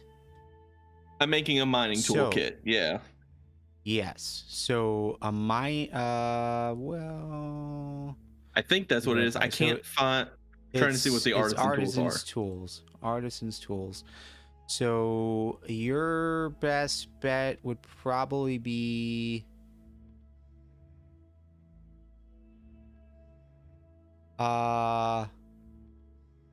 Done Mason? you know what? No, not that would I give don't know you what just the another cobblers hammer. are. Shoemakers. I'm gonna cobbler. hand wave it. I'm gonna hand wave it, and just say, yes, you are able to create the supplies that you need to go about this. And we can figure out what those supplies are. Lovely. I'll stick with the sledgehammer and pickaxe. If that's allowed, it doesn't matter. Whatever we need to. You're using a sledgehammer Yes. and a pickaxe at the same time? No, I'm handing One you at the a time. pickaxe. No, not a pickaxe, a pick, Yeah. like a metal spike, basically. Oh, yeah. that you Okay, hit, never mind. Hit with the sledgehammer. Okay. But okay, all right, but that does require. So you learn how to produce exactly blah. Station requires 1 hour of uninterrupted work, which can coincide with a short or long rest. So the product of the minute. Oh, so that lasts forever. Yeah, Or it lasts until you use the forever feature again. until I use the feat again. So it's gonna take an hour. So Yes. so you tell everyone it's gonna take an hour for you to make this, but it'll make this a lot easier. Yes. What is everyone else doing for that hour? So have we Been been using the gifted... dagger and the hammer he had to get in. Yeah, I while was he gonna say, makes we've one been gifted the previous set of tools, which was a Yeah. dagger and a hammer, right? that he didn't need to make. Yeah. Might Okay. this one suggest scouting the other mounds for their openings so that once this is done, we can do this faster? I mean, I already We did can do that. previously, before last session. Well, you did a few No. mounts. You didn't do all of them. All 10 that are here. I'm pretty sure I had all 10. I wrote it down somewhere, but I don't know where. Yeah, I Eh? can't recall. Oh, there's notes somewhere. I put Uh, them there.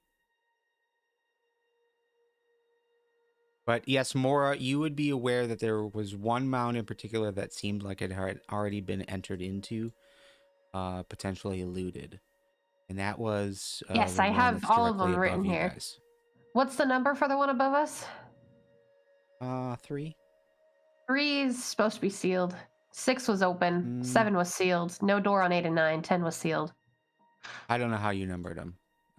You numbered them, and I put them in my biography. That okay. Well, I can still blame you, but it's this one. This one is the one that's open. To your top left, like directly above you.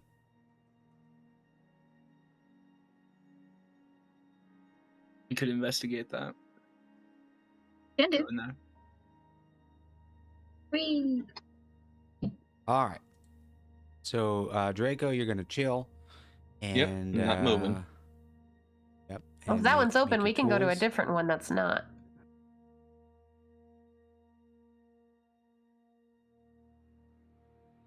Oh, hello. There's a Skelly It's just Bob in laying there. on the floor. Hello, friend.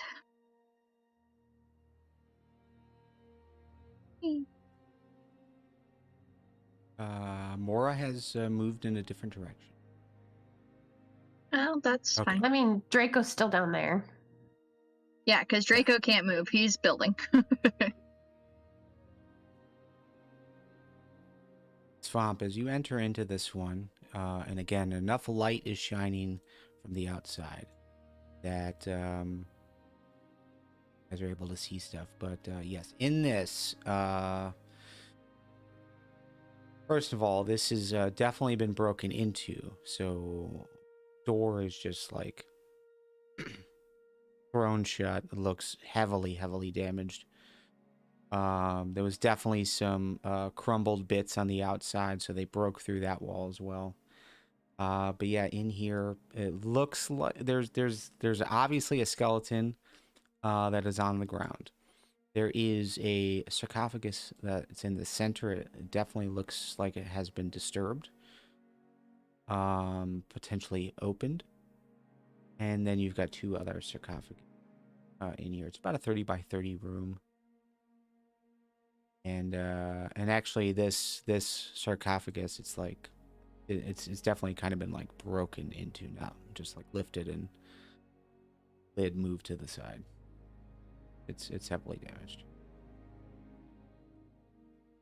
The I other look thing that inside you the guys would sarcophagus? notice, the other thing you guys would notice is that there is a little bit of dried blood on the ground in front of you. Everyone roll me a perception.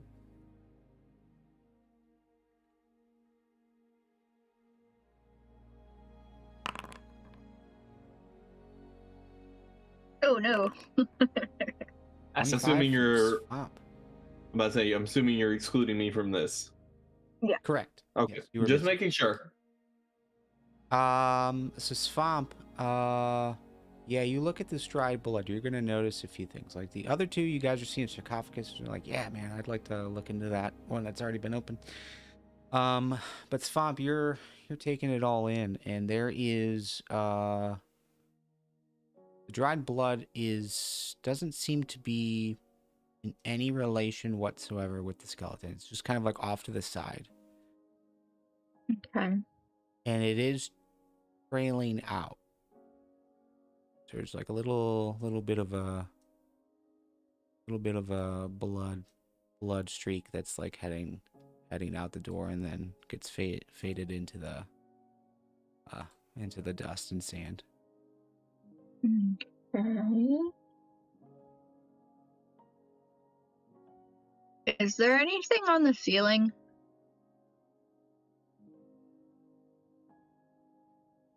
No, solid stone structure. It's just a big box. Okay, just making sure. That makes me uncomfortable. Only Okay. one other thing that you will notice. That is next to skeleton. This hand, you're seeing something shiny. Get a closer look at it, and it appears to be a gold ring laying on the ground. Actually, looking at the skeleton, looks like some of the bones have been broken. Finger is off as well, but the ring is not attached anymore.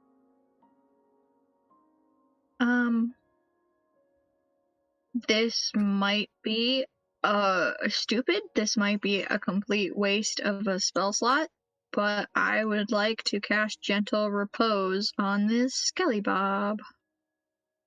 Gentle Repose, you touch a corpse or other remains, protect decay, can't become undead.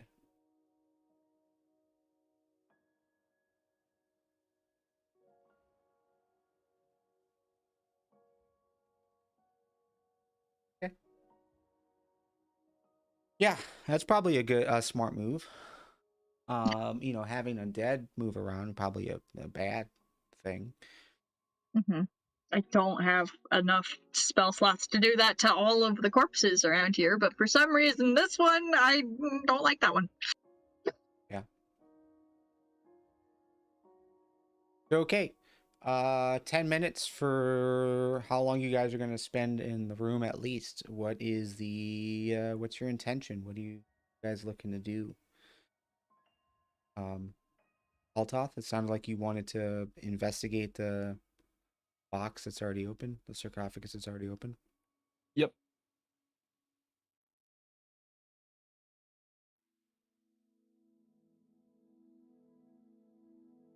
Moira? What are you interested in? You said there was like you touch a corpse for duration. Oh, can't become undead. That's Where does the blood lead again? Underneath your feet. That's it. Yeah, Just Svamp here. would point it out to you, and seems It to goes start from where I'm it seems at, to start right essentially, Mm-hmm. to under your feet. and have It that drags go. outwards. Fight. Oh, it went outside though, so like into the Yeah, sand, but I can't see it. Correct, and the sand has made its way in here, and it just kind of mixes with. It fades out pretty quickly, there's. It's not just like random isolated blood. There are footprints as well. I can follow footprints. Well, you can't follow footprints outside because of the sand. Oh, I thought you meant outside. Okay. But there are footprints in the blood that are leading outside. Definitely looks like normal sized shoes. Oh, normal. Yeah, so like actually the Interesting. prints kind of remind you of standard fare for adventurers and anyone out really in Sydund, based on what you've seen. Huh. Maybe a guy survived whatever happened in here and went out. I wonder if they got attacked by the whatever that creature is. I mean, I would look at the coffins again, but if there's no bowls or bases or whatever, Yeah, there's really nothing. care. Okay, all right, yeah. So you're just gonna like check the room, see if there's any available items. To look. Svamp. For the next 10 minutes or so, what's your main focus here? All right. Well, I have a notebook and a pen, so I can write down things to bring back to town. So I would do a little bit of that.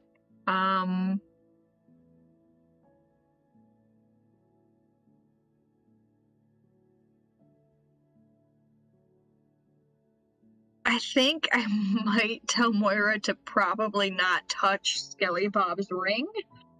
It gives me bad vibes. I wouldn't. You already did gentle repose. I'm not touching anything you did magic on. Okay, cool. Especially your magic, ma'am. Yeah. I avoid that. I do have weird magic. But yeah, I would be taking some notes and then just kind of watching these two and like making sure no weird things come out of the walls or whatever. All right. So Altoth, as you're taking a look at the sarcophagus that's been broken into, some obvious things are gonna be noticed. The stone made out of stone was like slammed down onto, so probably a sledgehammer or something of like that.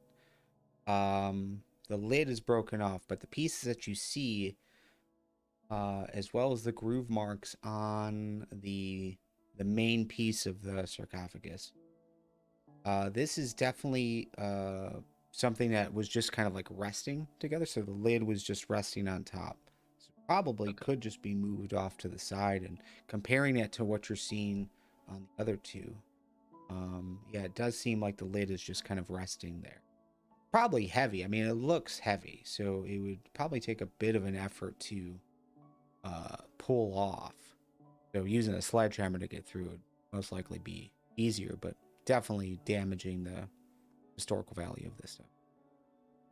I think that would lead you to thinking this wasn't members of the Records Guild. No, thinking Tomb Raiders. This place was looted. Yeah, this place was looted. And the other two sarcophaguses are completely undisturbed. Yeah, the lids are intact. I would think that might be noticeable just because there's a layer of dust in here. That there's definitely some markings on the other two that you're not seeing fingerprints per se, but you're seeing what appear to be like fingers, like kind of like swiping across it. Okay. So yeah, definitely someone was in here touching stuff. Could I try to push the lid off of one of them? Yeah. Okay. Yeah, I want to push the lid off of one on the left. Maybe I'll position myself in between the two of them and try to use the other sarcophagus as a vantage point to push off. Okay. And as that is occurring, Svamp shakes her staff at you. Moira, Sounds right. you're looking around. There's enough space to kind of squeeze around these sarcophaguses, even in the back. You're not noticing like any markings on them, like no carvings. But yeah, there's also no like loose items around, like no vases, no bowls or anything of the sort. Seems like this room is primarily empty except for these 3 stone coffins. Badge. Do we see any runes or like weird? Yeah, no markings that Okay. you've noticed. Like not even on sarcophagus, like there's no nameplates or anything like that. Altoth, I need a strength-based check, so athletics would suffice. Strong boy. 17. Strong boy. Yeah, you begin to you get in a position, you get your leverage on the base of the other sarcophagus, and you begin pushing. It looks like, yeah, you can just push it right off. It starts to move. Oh, I should have noted, in the one that's been busted open, scraps of fabric. There wasn't really much else in there. Okay. No body. So possible that they took the skeleton out, or Is it the skeleton on the ground, maybe? Is there any evidence of that? roll me another perception.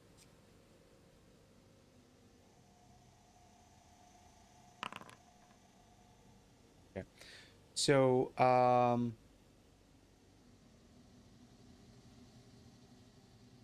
we'll say what your order of operations were.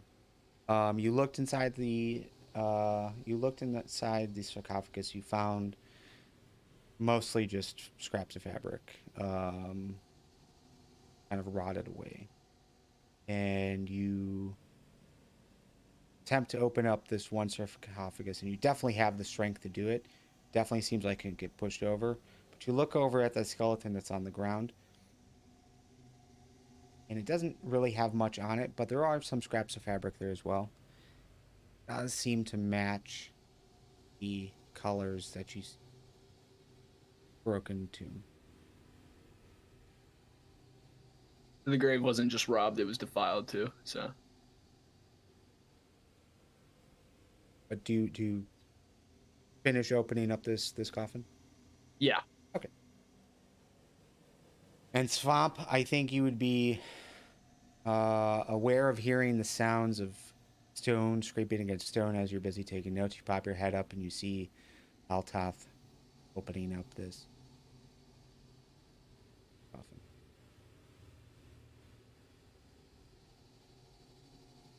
I look.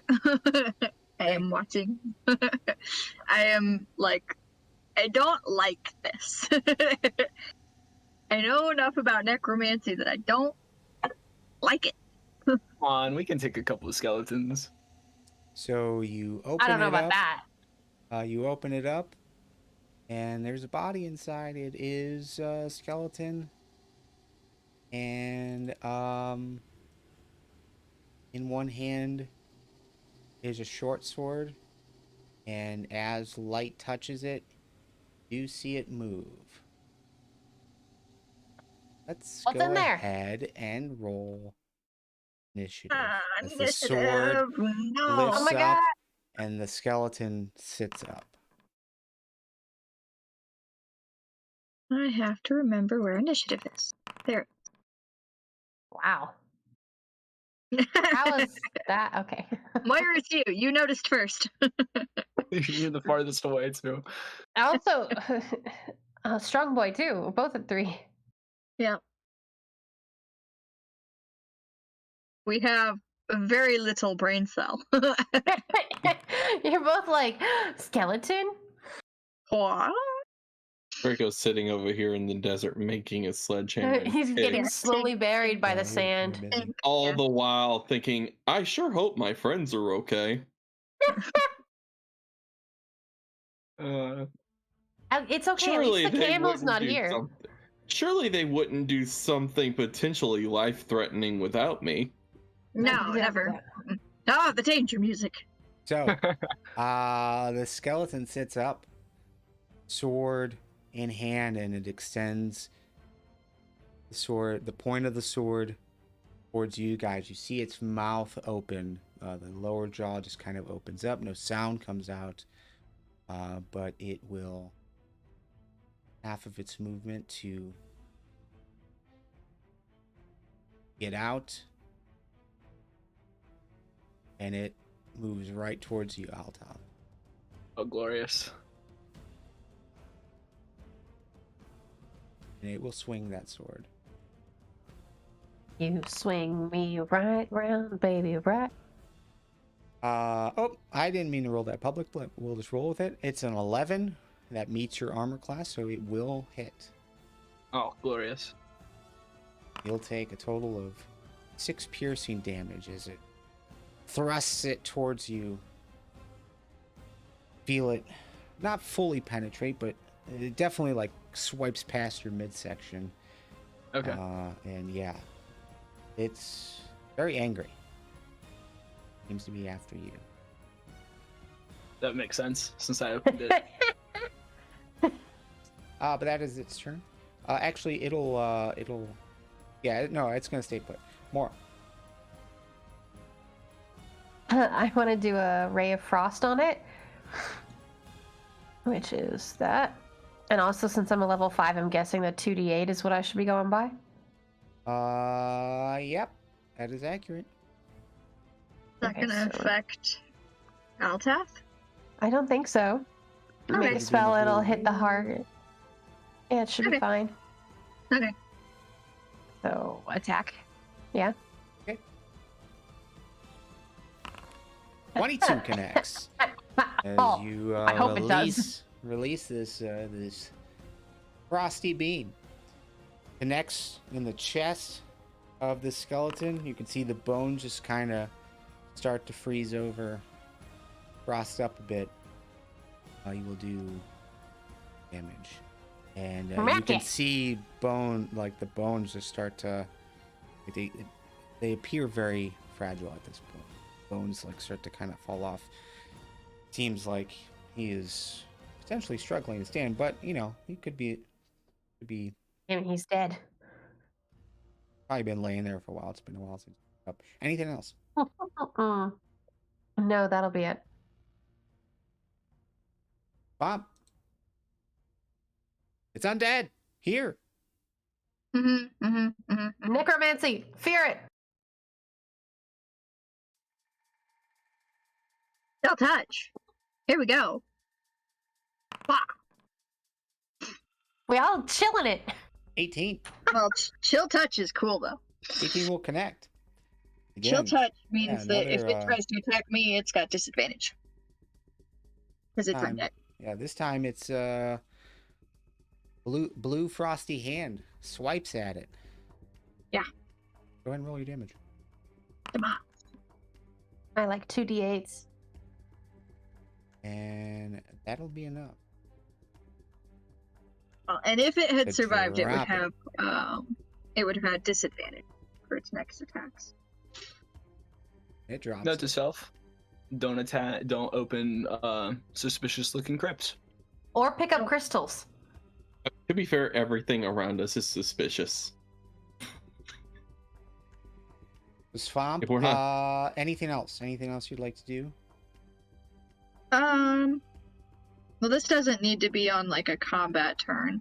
Not necessarily, but we're gonna stick with initiative for now. Oh no. What? I'm not opening it. Calm down. No, I meant he's sticking with initiative, so even if you don't open it. Let's see, that was a cantrip. Yeah. Cantrip is still in action, though. Yeah, I'm just moving over here, I guess, for now. Passive perception as you get over there. You'd start to hear a bit of like a rattling. Like a heavy rattling. And you try to again, this is all within 6 seconds. You move over, you're hearing this, you look down, and it definitely seems like this coffin is starting to move. You do have You a free. activated all of them. You do have a free action, so you can speak to your party. Sentence. You activated all of them. There's only 2. Yeah, all.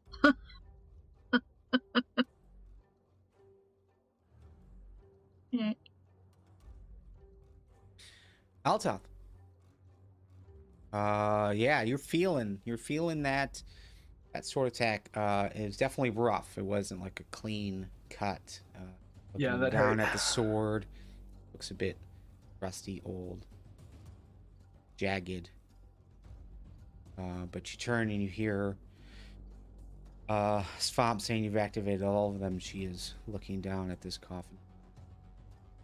I Would think. it, Let me look at your passive real quick. Yeah, you might be able to hear it as well, and it definitely, you definitely hear like this rattling. You kind of see there is a little bit of movement on that lid.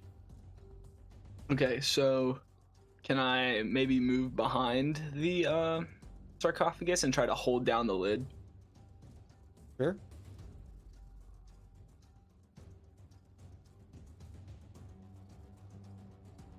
So maybe that'll keep it down a little bit better from moving. Okay. Good.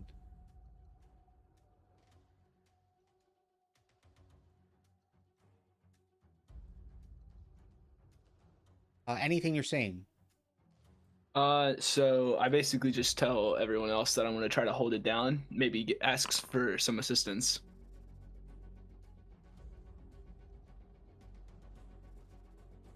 Okay. All right. Go ahead and roll me an athletics check.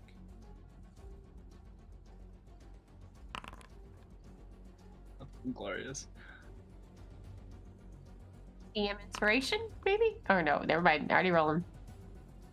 Well, first of all, hey, because I just deleted it. But public roles, are you okay with it? You want to see my roles or no?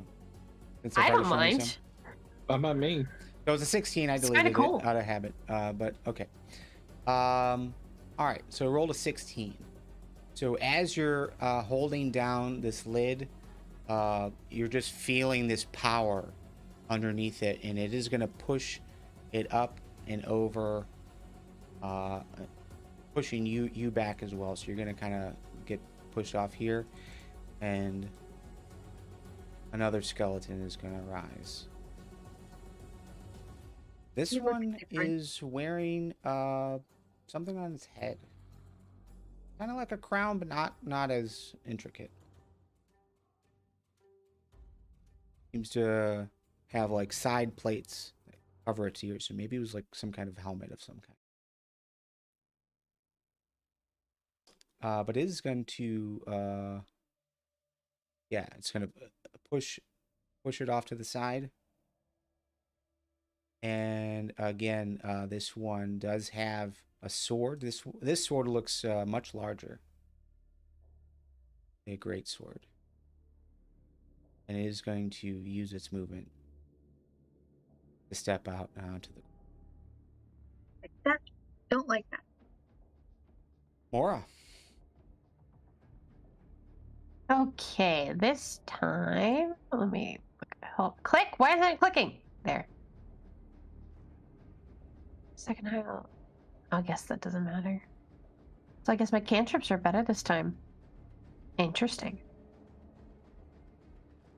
Let's do a firebolt, So or at one- least try it. Yeah, so one thing you're going to notice is as it comes out, you begin to target it. It does have a bit of a robe. It's tattered, but it seems bulky. It's not just a robe on bones. It seems like there's something underneath it. But So a I firebolt, shouldn't burn it. you can do whatever you like. Maybe burn it and find out what's underneath. I guess. Let me just move over a tiny bit, just so I don't know. Does it matter too much? Can I pretend to go over Swamp's face?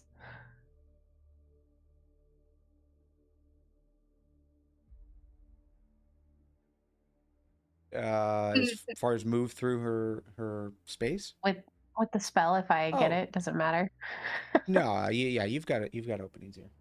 Okay, then I'll just do attack them.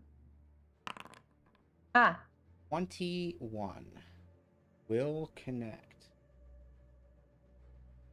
And then a 2, 5th level. 13. Smack it!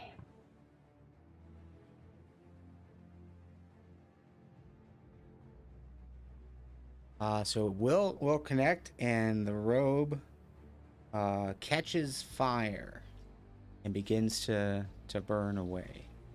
Anything else you'd like to do? Can I see anything underneath or no? I would say it would take a little bit. Not instantaneous. then. Everything just burns up. This is not Hollywood. It's not. It's. I'm done with my turn then. Bump.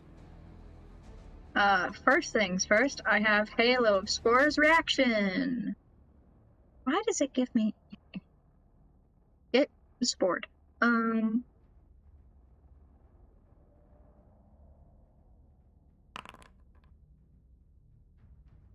Because he has started in my space. Yes. Not the space. Personal bubble. Don't be in my bubble, dude. And then I'm gonna do Chill Touch again. Okay, so 1 second. Let me take a look. It says it's necrotic damage, so 2 necrotic damage. Okay. And then yes, as far as look at fireball. By the spell isn't being worn or carried. I'm gonna ignore the if it isn't being worn or carried in this instance. But okay. Chill Touch. Go ahead. Nice. 18. 18 will put the fire out. Oh, okay. Seems to glisten what was underneath as fabric just kind of drops. Smoke kind of starts to rise up around it. And this skeleton appears to be wearing plate armor. Heavy duty armor, like paladins and clerics and stuff wear this. So, no damage on that, I take it. Well, put the fire out, but yeah, it doesn't seem to affect its movement.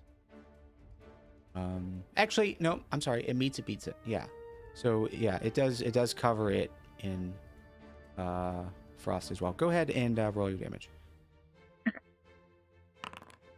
13. Okay, so there are two things here. One is, if there was any damage taken from the necrotic energy of your spores, is minimal at best. The chill seems to have a similar issue. Okay. Seems should have been more impactful. Maybe it's resistant. Okay. It did take damage though. Yeah. Anything else? Bonus action. Shillelagh.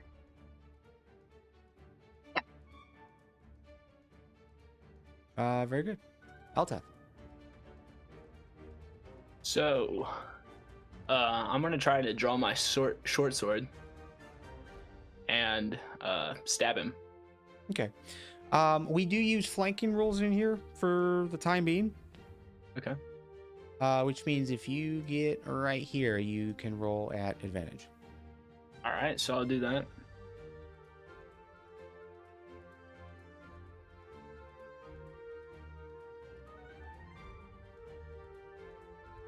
Roll for attack. Yeah, attack, and then in the next window, choose at advantage. 15. Despite the plate armor, you kind of look around, you definitely notice some openings in it. You find a spot, and you swing your sword into it. Go ahead and roll your damage. 9.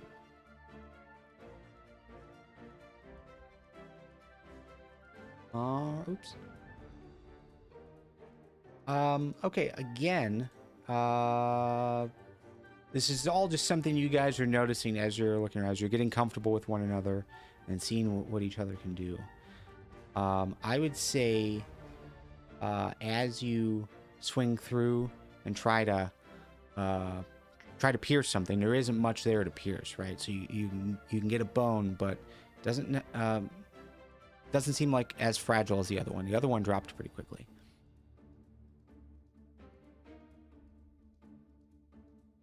He's a sturdy boy. You drank a lot of milk. Anything else?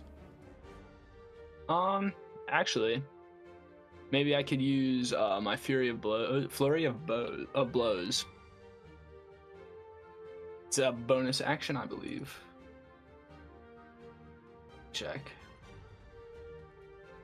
Yeah, one bonus action immediately after your attack. You spend 1 key point to make 2 unarmed strikes. Okay. Go ahead.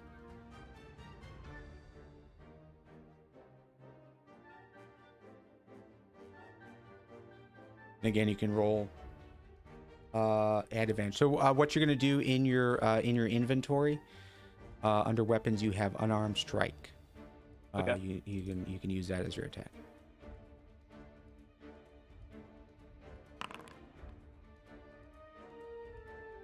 Try to hit it like in the back of the head.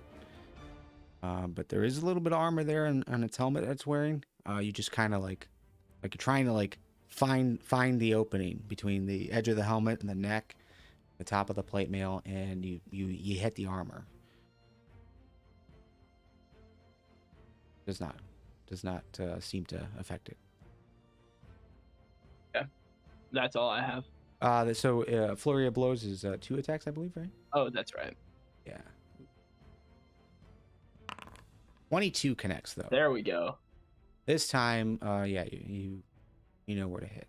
Roll your damage.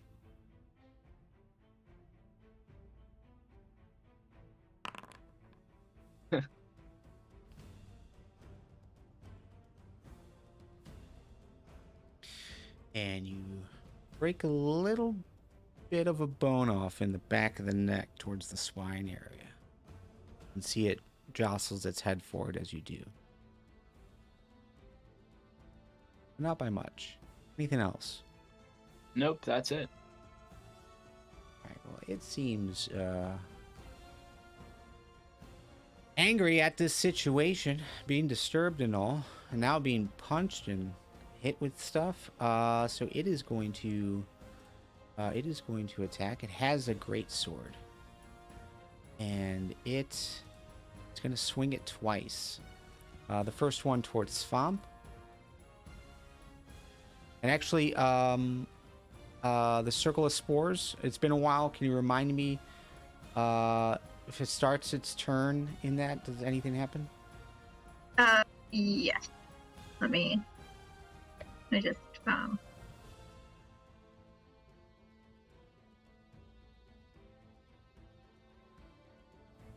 When a creature you can see moves into a space or starts its turn turn there. Yeah. Yeah. All right. 1d4 of necrotic damage. All right. Unless it succeeds on a Constitution saving throw. It'll fail that save. Oh. Go ahead and roll that damage. 3. And yeah, you're just noticing just a little bit of damage, but you know it's already dead, so maybe necrotic against dead. Not the good move. But okay. You know. It's gonna swing twice. With its sword. First, it's gonna aim at you, Svamp. 22. That hits a little bit. He woke up on the wrong side of the bed. It's got Literally. the hand in both hands, and it just like slashes towards your chest, cuts some of the fabric as it wounds you as well. Maybe like a little smidgen of a mushroom pops off. You're gonna take 12 slashing.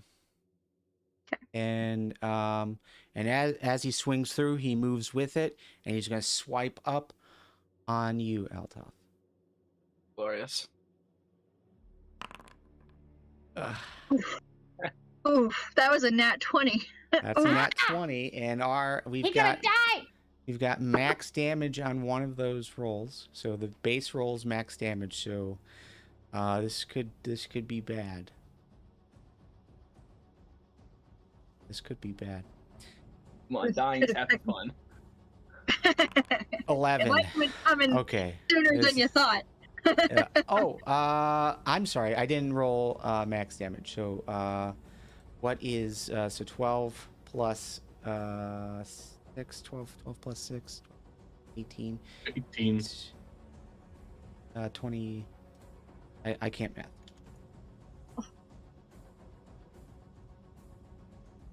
Yeah, actually that'll take you out. Be 29 damage glorious. total. Okay. As it swings up, slices your chest, and you are gonna fall unconscious. Ah! Fun. This is a great first day on the job. It's like I just showed up ready to get my feet wet, and kaboom. And Kaboom, you get knocked out. with that, he is gonna move over here. That's Sister Moira. He is approaching you. He seems to be eyeing you, but being in a position to hit both you and Svamp. You would have noticed that there is a little yelp of pain and a thud as Althoff falls. Wouldn't he have gotten whatever it is when you move away from an enemy and they have an attack of opportunity from Swamp? never got out of Svamp's melee. Oh, okay. So if I were to back up right now, though, I would. Yes. He would Yes. have attack of opportunity on you. Yeah. Okay, hold on one second. How much is this? See, I was all good with what I was gonna do, and then you had to move him to me. Real quick, Draco, it's been roughly 45 minutes. Have I completed the tool yet, or no? It takes an uninterrupted hour. I was just saying because I wasn't sure if I had started that prior. I would figure by now they'd probably be back. Yeah, So- it's only been about 45 minutes because this one they didn't have to break the door down. They just entered in and started looking around. Moira, This what are you doing? I want to do a shield, but I don't want to cast it. Let me put it up there. It's not gonna let me put it up there. That's weird. It's a reaction which you take when you're hit by an attack or targeted by a magic missile spell. So I guess technically I can't do it until he hits me. If it's a reaction, then yes. Okay, well then I'll just remember that when he probably hits me next turn. If I do a 15-foot cone spell, actually, hold up. Do a 15-foot cone. You would move in the square next to you, but yeah, you can angle it in a way that it doesn't. It wouldn't affect hit Swamp. Yeah. And then the last question.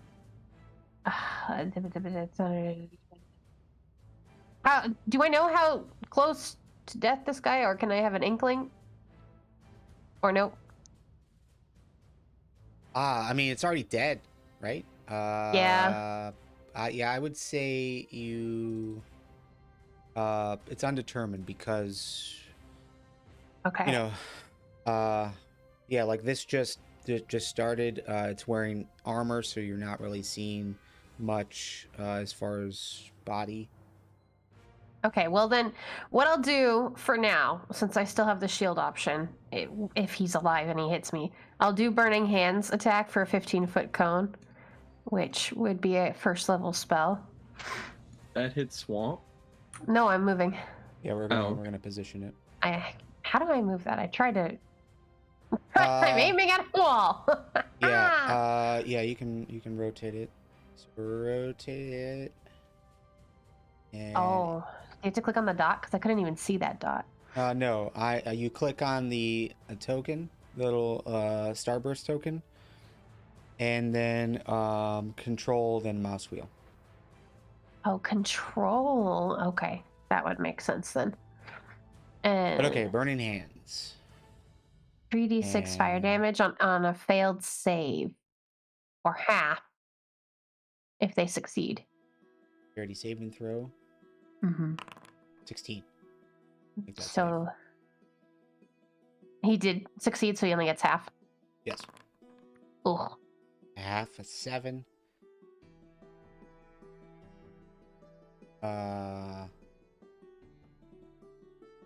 Thank you. And that'll be it. Svamp. This guy hit you pretty hard. And as it moves away, you see Eltath has fallen. Blood is starting to rain out. Wound looks pretty bad. But this guy is still on the move and still on the attack. Moira, he's now in between you and Moira. What would you like to do?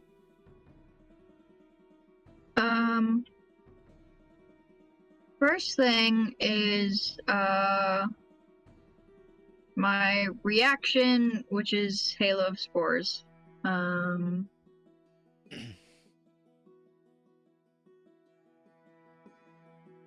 So let's see. So that would just be my 1d4, right? Yep. Yep. Then I'm going to do a bonus action, which is Healing Spirit.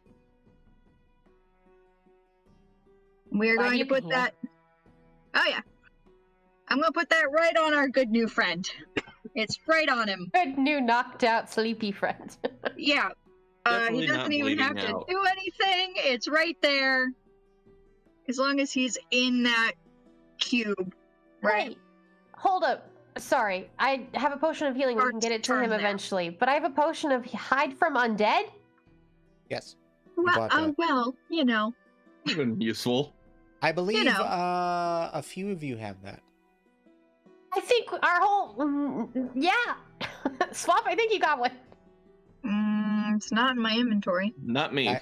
I feel like there was a few that were bought, but I can't recall offhand now. That was 2 sessions ago. So when they start their turn in there, they should get 1d6 of healing immediately. And then I am going to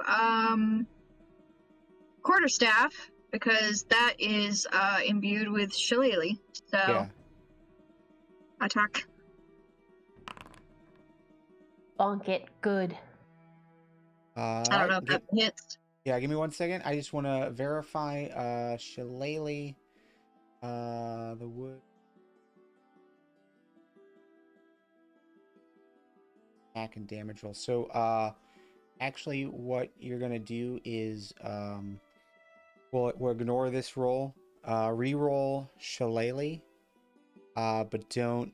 Oh, it's a cantrip anyway. So yeah, just go ahead and roll your attack through shillelagh. Do the thing, yeah. Okay, it doesn't have an attack option. It just has a damage option. Oh, that's jank. All right. So what's your spellcasting ability instead of strength? So your spellcasting ability is wisdom, Which is AC.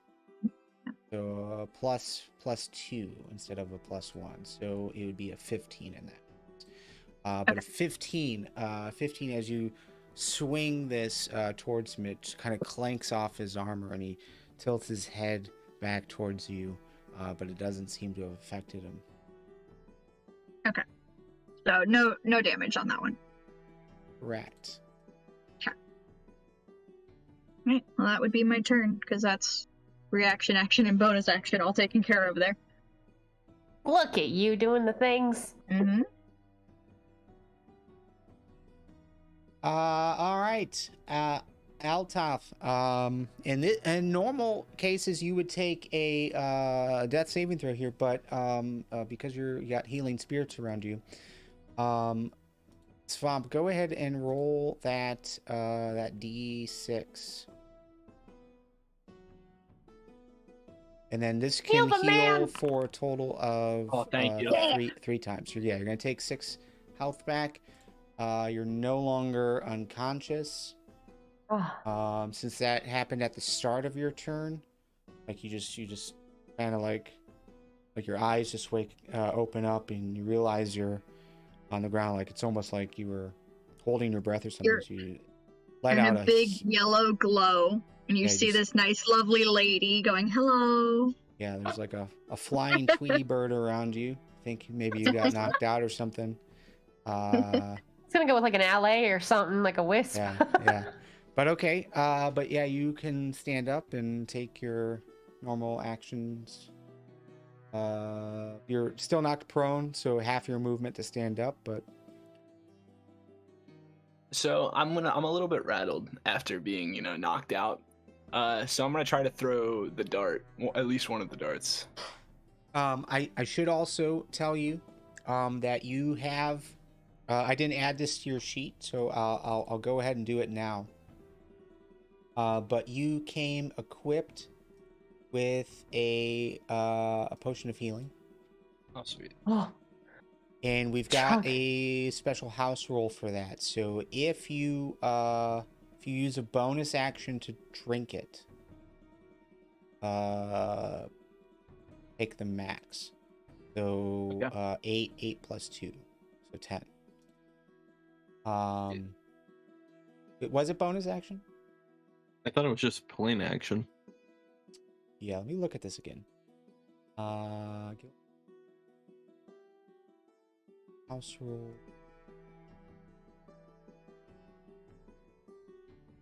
This is what happens when we don't play for like almost 2. It says one action under it. Oh, okay, yeah. If you use an action, you get the max amount If you use a bonus action instead, you have to roll for it. So just want to throw that out. That is an option for you as well.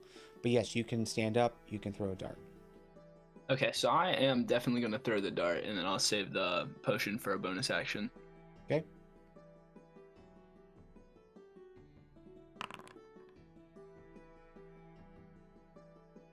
All right, so as it's turning its head after being hit from behind by Svamp, you wake up, you throw your dart at it. It just seems to catch it and just dodges its head out of the way, flies into the corner.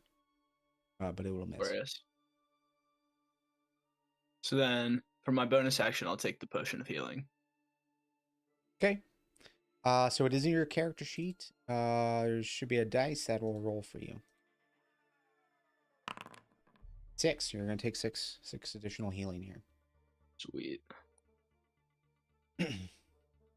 Anything else? Nope, that is it. Top of the order.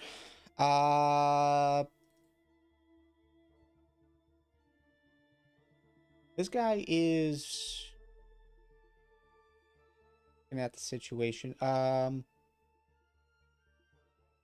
Yeah, he's gonna do a few things here. So one, he is gonna swipe at you, Svamp. So he again raises the sword up and swings down at you. All right. 26 will connect This guy doesn't Yeah. miss. Yeah. for a total of 13. Ow. And again, as he moves with it, he'll take a swipe up at you, Moira. Going across your midsection, your chest. But I shield. Can my shield. man get a chill pill, please? And what's remind me what shield does? Is that just up your AC? Yeah, by 5. 19. So Moira. No. That'll be only 15. Yeah. That'll be only 15. Dang it. Very ungood. Your class is so low. I'm squishy. So it will deal 12 slashing damage. Oh God. And then it's gonna head towards the door. What the heck? And you both have used your reactions this turn. So 5, 10, 15, 20. It is gonna get there and just kinda poke his head out. Cease. Desist. And I would say, Draco, you do not notice it. You are busy. You were busy. Mora. Okay, Have sure. to go protect him.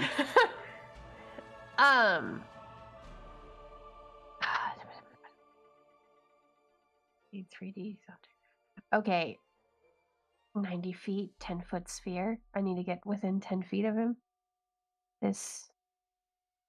I can go 20 feet and then do a spell, yes? Yeah, you can order movement actions in whatever way you'd like.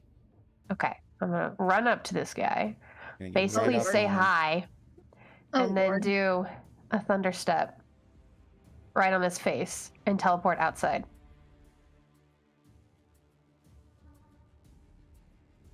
Fascinating. Within range, immediately after you disappear, a thunderous boom sounds, and each creature within a 10-foot space you left must make a Constitution saving throw. So let's go ahead and make the Constitution saving throw. DC is 13. That's safe. Or half damage. Half. So go ahead and roll your damage. That's better. And then Dude, how far? annoying. How far can I go? 30 feet? 300 feet? Oh, wait, no, the thunders are at 300 feet away. How far can I teleport out? 90 feet? Oh, so now I hear that then is what I'm getting. Yes, you would. Yeah, you would hear that. You would definitely hear that. Unoccupied space you see within range, and yes, your range would be It's 90 feet. feet. Which would be... Although most of my spells are like 60 feet or You something. don't have to move the full 90 feet. Yeah, I don't think... Oh, Within it. do I know how far he can run each turn? He moved about 30 feet from you guys. Okay, then I'm gonna do a decent 45. So he has to take 2 turns, and that'll be it. I like that as a spell. I run up to a guy and I just disappeared. Smack him. Andy.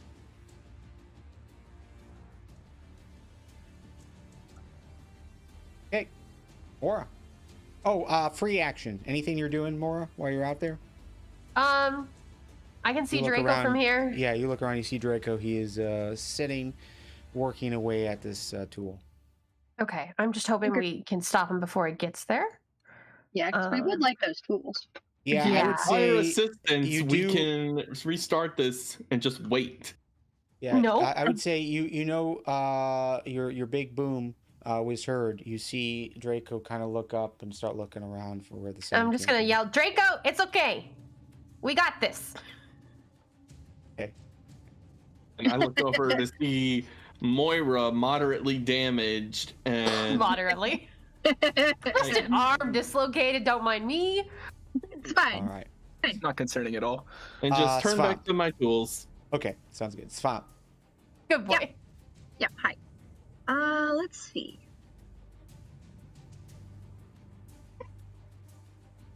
Let's see. I have a decent range for how far out I can cast a spell, right? Well, it depends on spell.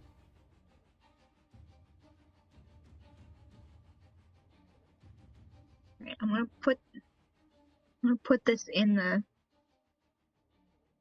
there a way for me to put it into the chat without hitting the cast it? What's the spell? I mean, Spike the- growth. Yeah, the answer is yes. Just by not using the spell slot, there's a little toggle that you can do.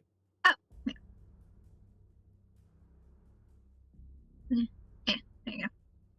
Spike That's growth. Ground in a 20-foot radius centered on a point within range. Twists and sprouts, blah, blah, blah. The area becomes difficult terrain for the duration, and when a creature moves into it or is in the area, it takes 2d4 piercing every 5 feet it travels. Okay, so yeah, it doesn't actually, it doesn't restrain him, but it will do some damage to him as he tries to walk through if he continues to do so. I'm just trying to figure out if I need to move. Oh, it says range 150 feet. Okay, so I don't have to move to cast that. Cool.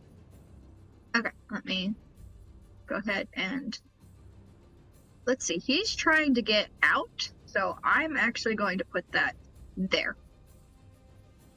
Okay. But yes, and from the inside, you would see these spikes begin to like crawl through the blocks almost, and start to wind around its legs. More, you would notice these magical vines ripping through the ground, and yeah. Okay, and then I'm gonna check on.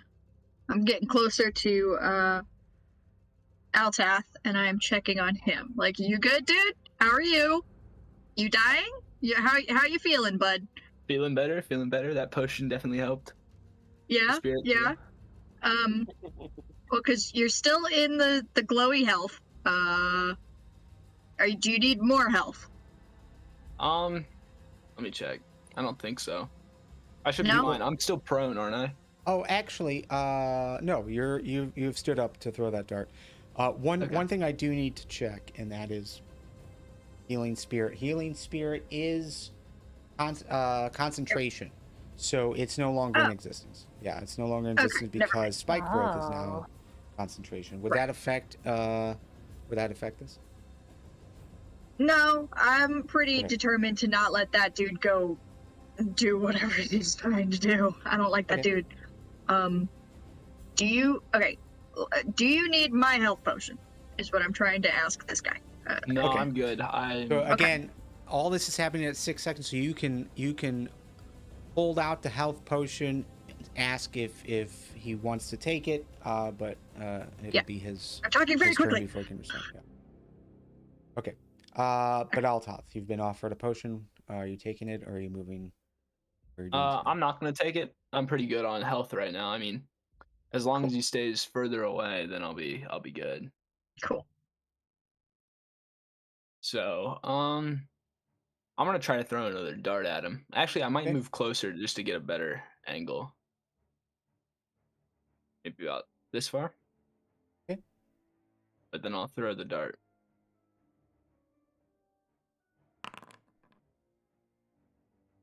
Uh, 24 will connect. Sweet.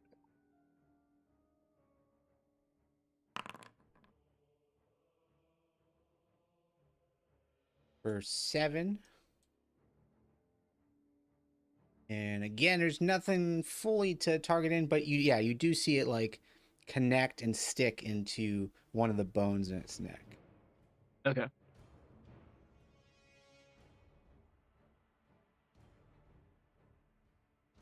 Doesn't seem to affect him as it would a normal.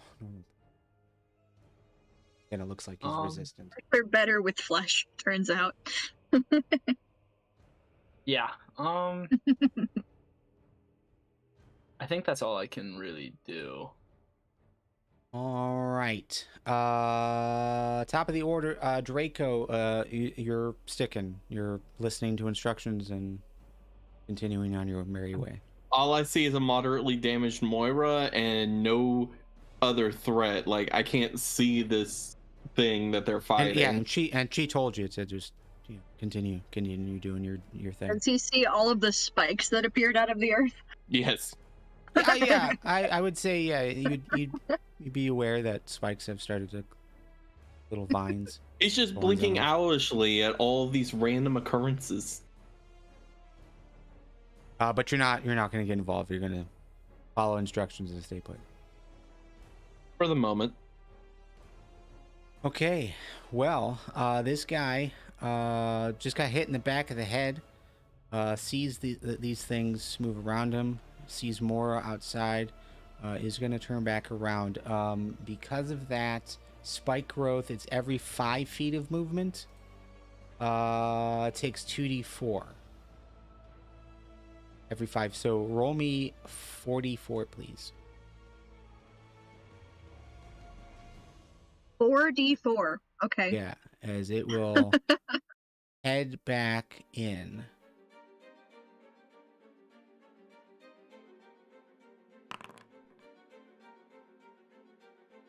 Oh, that was 2d4? That was a 2d4. But spike growth, I think it also has a bit of a bonus attitude. So let me verify that spike growth. What's with a search function? Mm-hmm.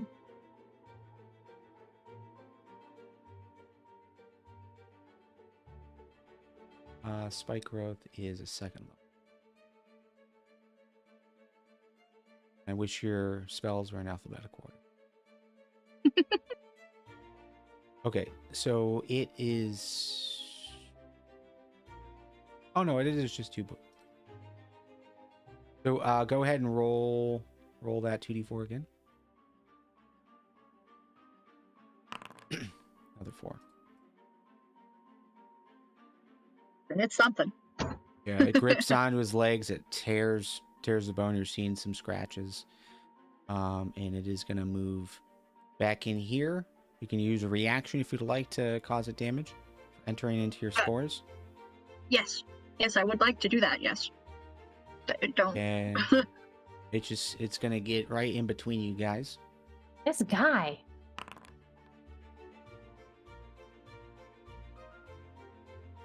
What was that? I did 1d4 for the Halo spores, but it decided it was spike growth, and it isn't. Oh yeah, it just merges. It just merges the chat. Yeah. Okay. Well, yeah, he'll take half of 1. But we'll say 1.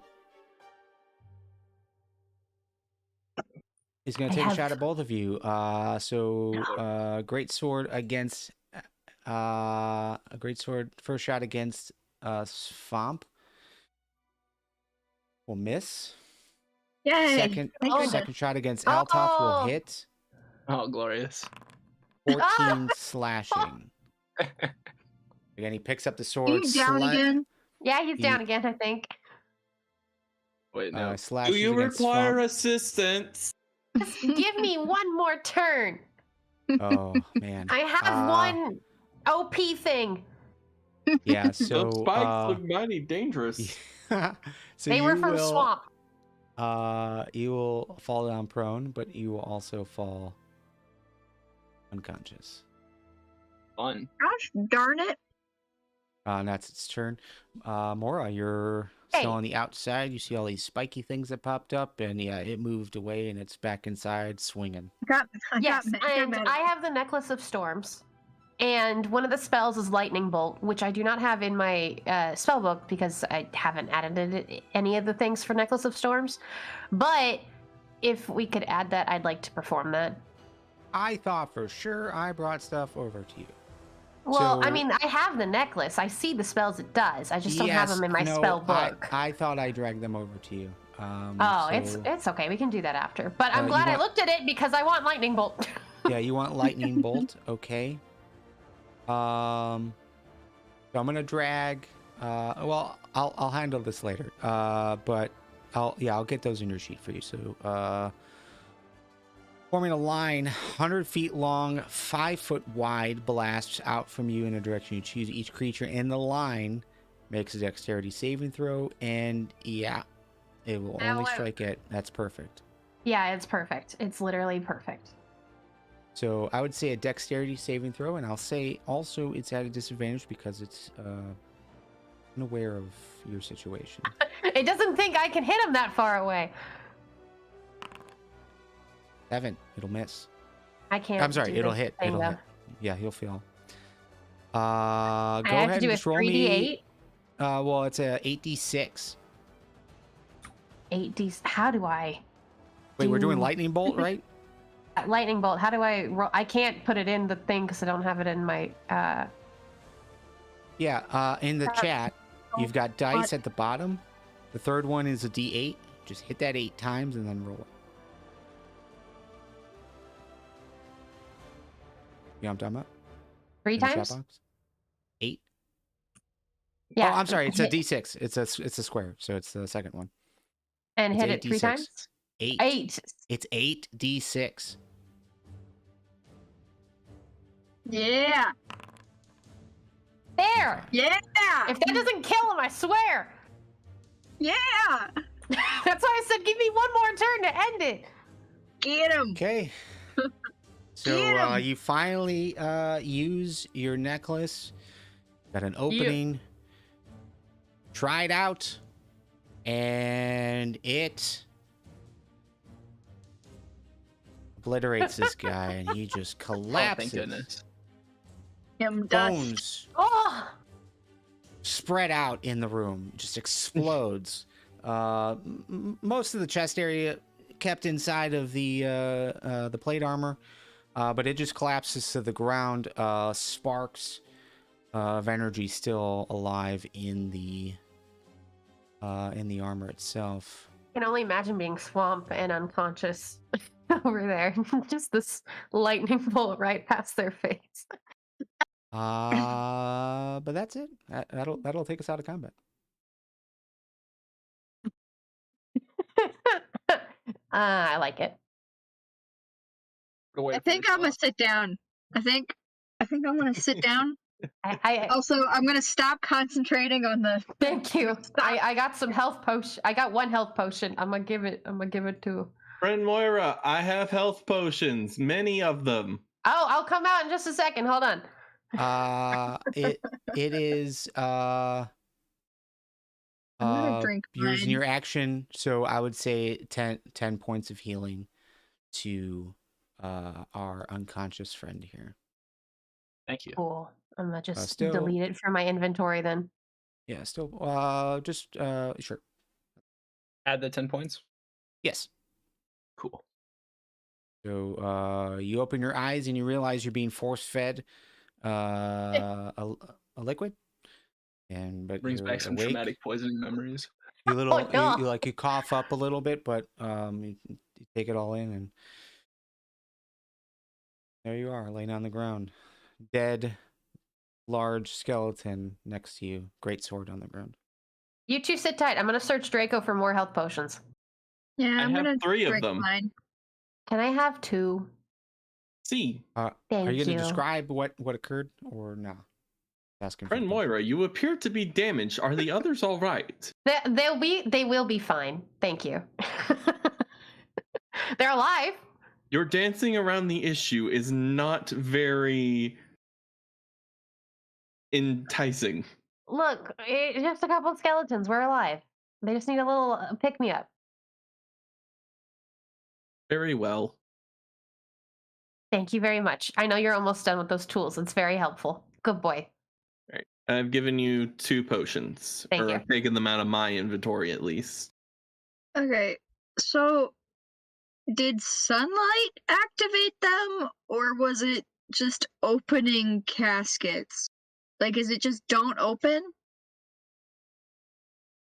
How? So again, the lighting situation is not accurate from what you're seeing. It's just some light is coming in. I'll have that corrected next time. But maybe just a little bit of sunlight is touching this sarcophagus. However, it began to open once you got over there, which is like right after this one went down. So you think maybe it's because you interacted and disturbed the dead. Then again, there is an undead problem, so it could be something else entirely as well.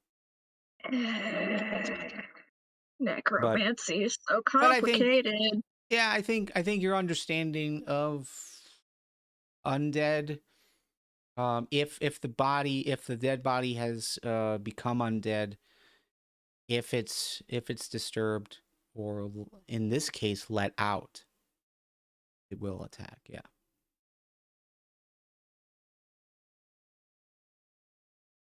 Are we taking those health potions right now then?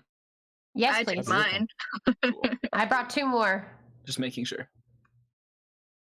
Okay, I'll take one more, I guess. Yeah, both of you guys have 1 and 1. And Draco's still got 1 more, just in case. There we go. All good. Woo! So here's where we stand. As you guys get situated, you guys make it back out to Draco. An additional 5-ish minutes for Draco's sledgehammer to become tangible. But real quick, we are almost at the 3-hour mark. I don't necessarily want to end the session with you guys staying out here. Okay.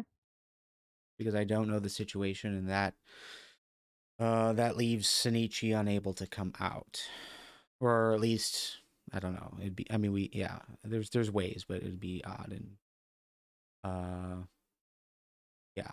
So I think your guys' point of view as adventurers, you came out a bit unprepared. You're a bit better now that you have the sledgehammer, but you all took quite a bit of damage that you weren't ready for.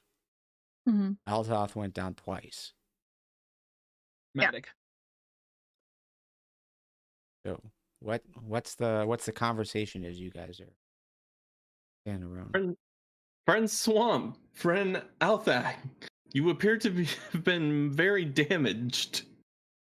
I'm good, bud. I'm good. What has occurred? Somebody had to open up a coffin. It wasn't me. Stares at Altath. We had to get stand and sigh. I thought monks were respectful of the dead. Draco stares at him and says, "He did the same thing Shinichi would have." You mean that you did too, Draco, with those quartz? That's the point. You did pick up quartz once. Yes,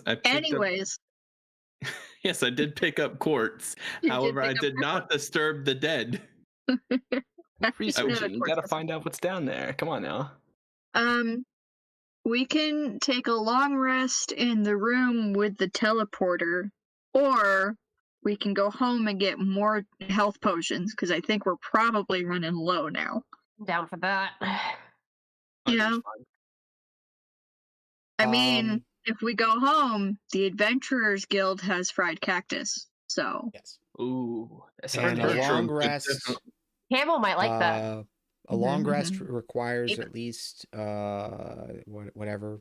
Like you can't have 2 long rests in a 24-hour span. So and it's like 10 o'clock in the morning. You've only been out here for 2 hours. boy, this sucks. Slackers, not even lying. Holy cow. They're gonna fire us. This unit is ready for action. Shall I continue? No. No. Okay. We We could could split do the a party. short rest. No. Send people to buy potions, and 2 of us stay here to mine open other doors, but not open coffins. That's a good point. Or even just hit the doors open and not go in. From the experience you described, perhaps it would be best to return for more supplies. Well, what Moira's saying is 2 of us go get more supplies, and then 2 of us keep working at it. I'll even give you money for it, but I'll stay out here. Whoa. There is Look. logically no reason for you guys to split up here. We just want to Like, make your life difficult, Beard. That's all. No, I'm it- just trying it's to not- multitask. yeah, it's not making my life difficult, but it's more or less like we don't know what the next session is going to be like. Yeah. You know? Yeah, Shinichi yeah, couldn't Not make this difficult. one. But we still had it out anyways. It's quite possible. His date might be over by next time. His Yeah, date might be it's over possible. now. Yeah.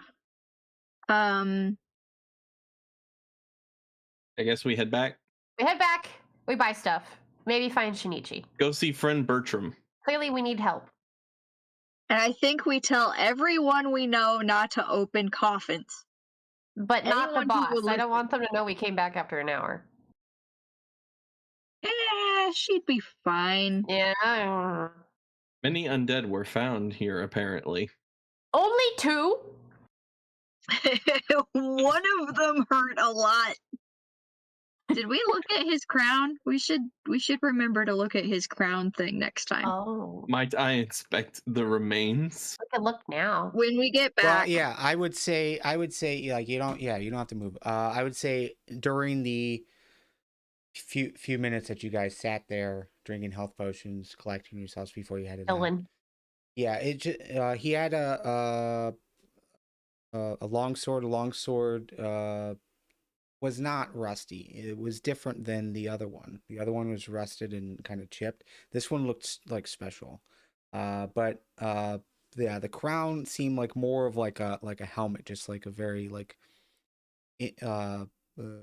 a design piece to it. It was like almost like a crown at the top.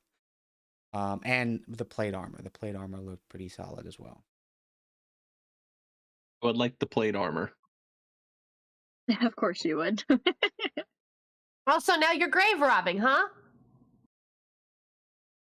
This one is okay because it came back to life and killed you. Spoils of war. Okay, good You to can't know. beat that logic. You can't beat that logic. What? Wow. No, I wouldn't open a crypt to look inside it, but when we killed the undead, yes. I mean, that's fair. When your life is on the line, you must make some sacrifices in morality. Let's go back to Sydund and get more health potions. Let's go. Okay. I follow Svamp.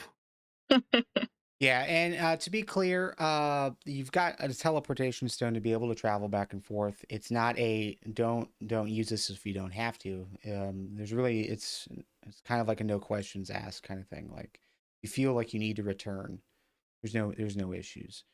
And there isn't, and again, the captain told you that there isn't like a necessary time to complete this.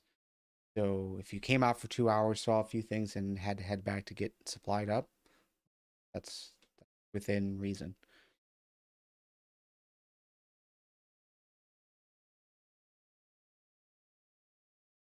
Okay. Yep. Yeah, I think we're good. Back to Sydund we go. Maybe I Okay, can head invest back in a to hammer while Sydund. we're here. And Yeah, Invest in a we could hammer buy and more chisel. tools for sure. Yeah. yeah, I would definitely think about what you guys would want to purchase before you head back out again. Maybe make a note to anyone else that would venture out through the Adventurers Guild to make sure that they come well supplied and ready for whatever comes about. I'm dead out here. But Yep. we Yeah, can for do sure. that top of next session. Yeah. Roll in. Sure. Alrighty. Very cool. Medikit. So, Plasma Hero, who is another new player that is coming in, is coming in at 3rd level, and this Okay. party is 5th level right now. And Tiny. his question was, am I gonna have a bad time? I mean, I'm paraphrasing, but it was like, am I gonna have a bad time and underprepared for being lower level? And I said, no, man, you'll be okay. You've got other people there. So, Well, yeah, It's it was definitely that. helpful to have other people. Yeah, it was that crit. Yeah, that was that crit that did it. That crit ruined If- everything. Yeah, if he didn't crit, then he would have hit you hard, and then it you was just could so have good. adjusted your strategy Yeah. from there. How many health points does he have? Hit points, sorry. I have 27. And then plasma? Oh, about I mean 3rd level, about the same. I don't remember exactly what he's I'm playing. just making sure if he's as squishy as me. Yeah.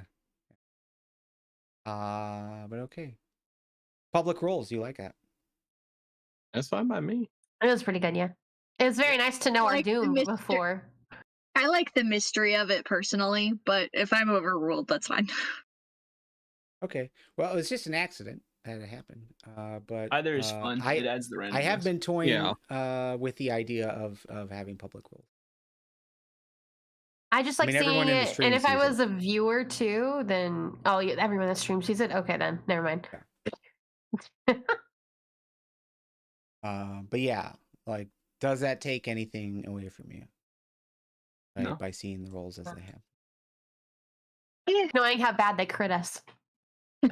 Yeah. For real. I know pretty quickly how bad they crit me just by how much my health has to go down. Well, yeah, Yeah. the health, but like the actual attack roll. God, this guy had some good attack rolls. So, Did. big scary skeleton with helmet crown plus greatsword equals bad time for all. And the armor. He was a special skeleton. He was not a regular skeleton. No, he was not. Yeah, no, yeah, he was fully armored and seemed to be packing a punch. So I'd say I know Draco wanted the plate armor, but if you guys wanted to pick up the rest of it as well, you could feel free to do so. Drop it wherever. Just had a You thought. don't necessarily have to put it in your inventory, but you can say that you left it in the Adventurers Guild office to be looked at. Unless you wanted it. It's useless But to me. yeah, the plate armor and the helmet probably, from an armor standpoint, would go together. But the nice design of the helmet, I think you would know that it would be good to have the Records Guild take a look at. But the sword being in like such good condition, but it's a great sword, so not many people can wield it. So basically, give Draco armor, helmet, and sword to the guild in case someone else Yeah. claims it. Basically. Swamp, you want to replace your quarterstaff with the greatsword? No. No. I just had to double check, you know? No. My quarterstaff has Grandpa Rock. Oh, that's right. Yeah, special. Gotta go home. Find out what Grandpa Rock is. Mysteries and things. Okay.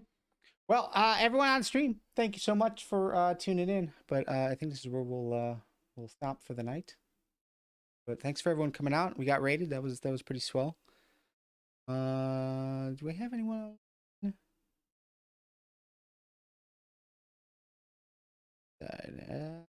When I follow is offline right now. We will not raid. Yeah, everyone is offline. But okay, that's where we'll leave it. Thanks everyone. Play D&D together again soon. Later. Was fun. Bye.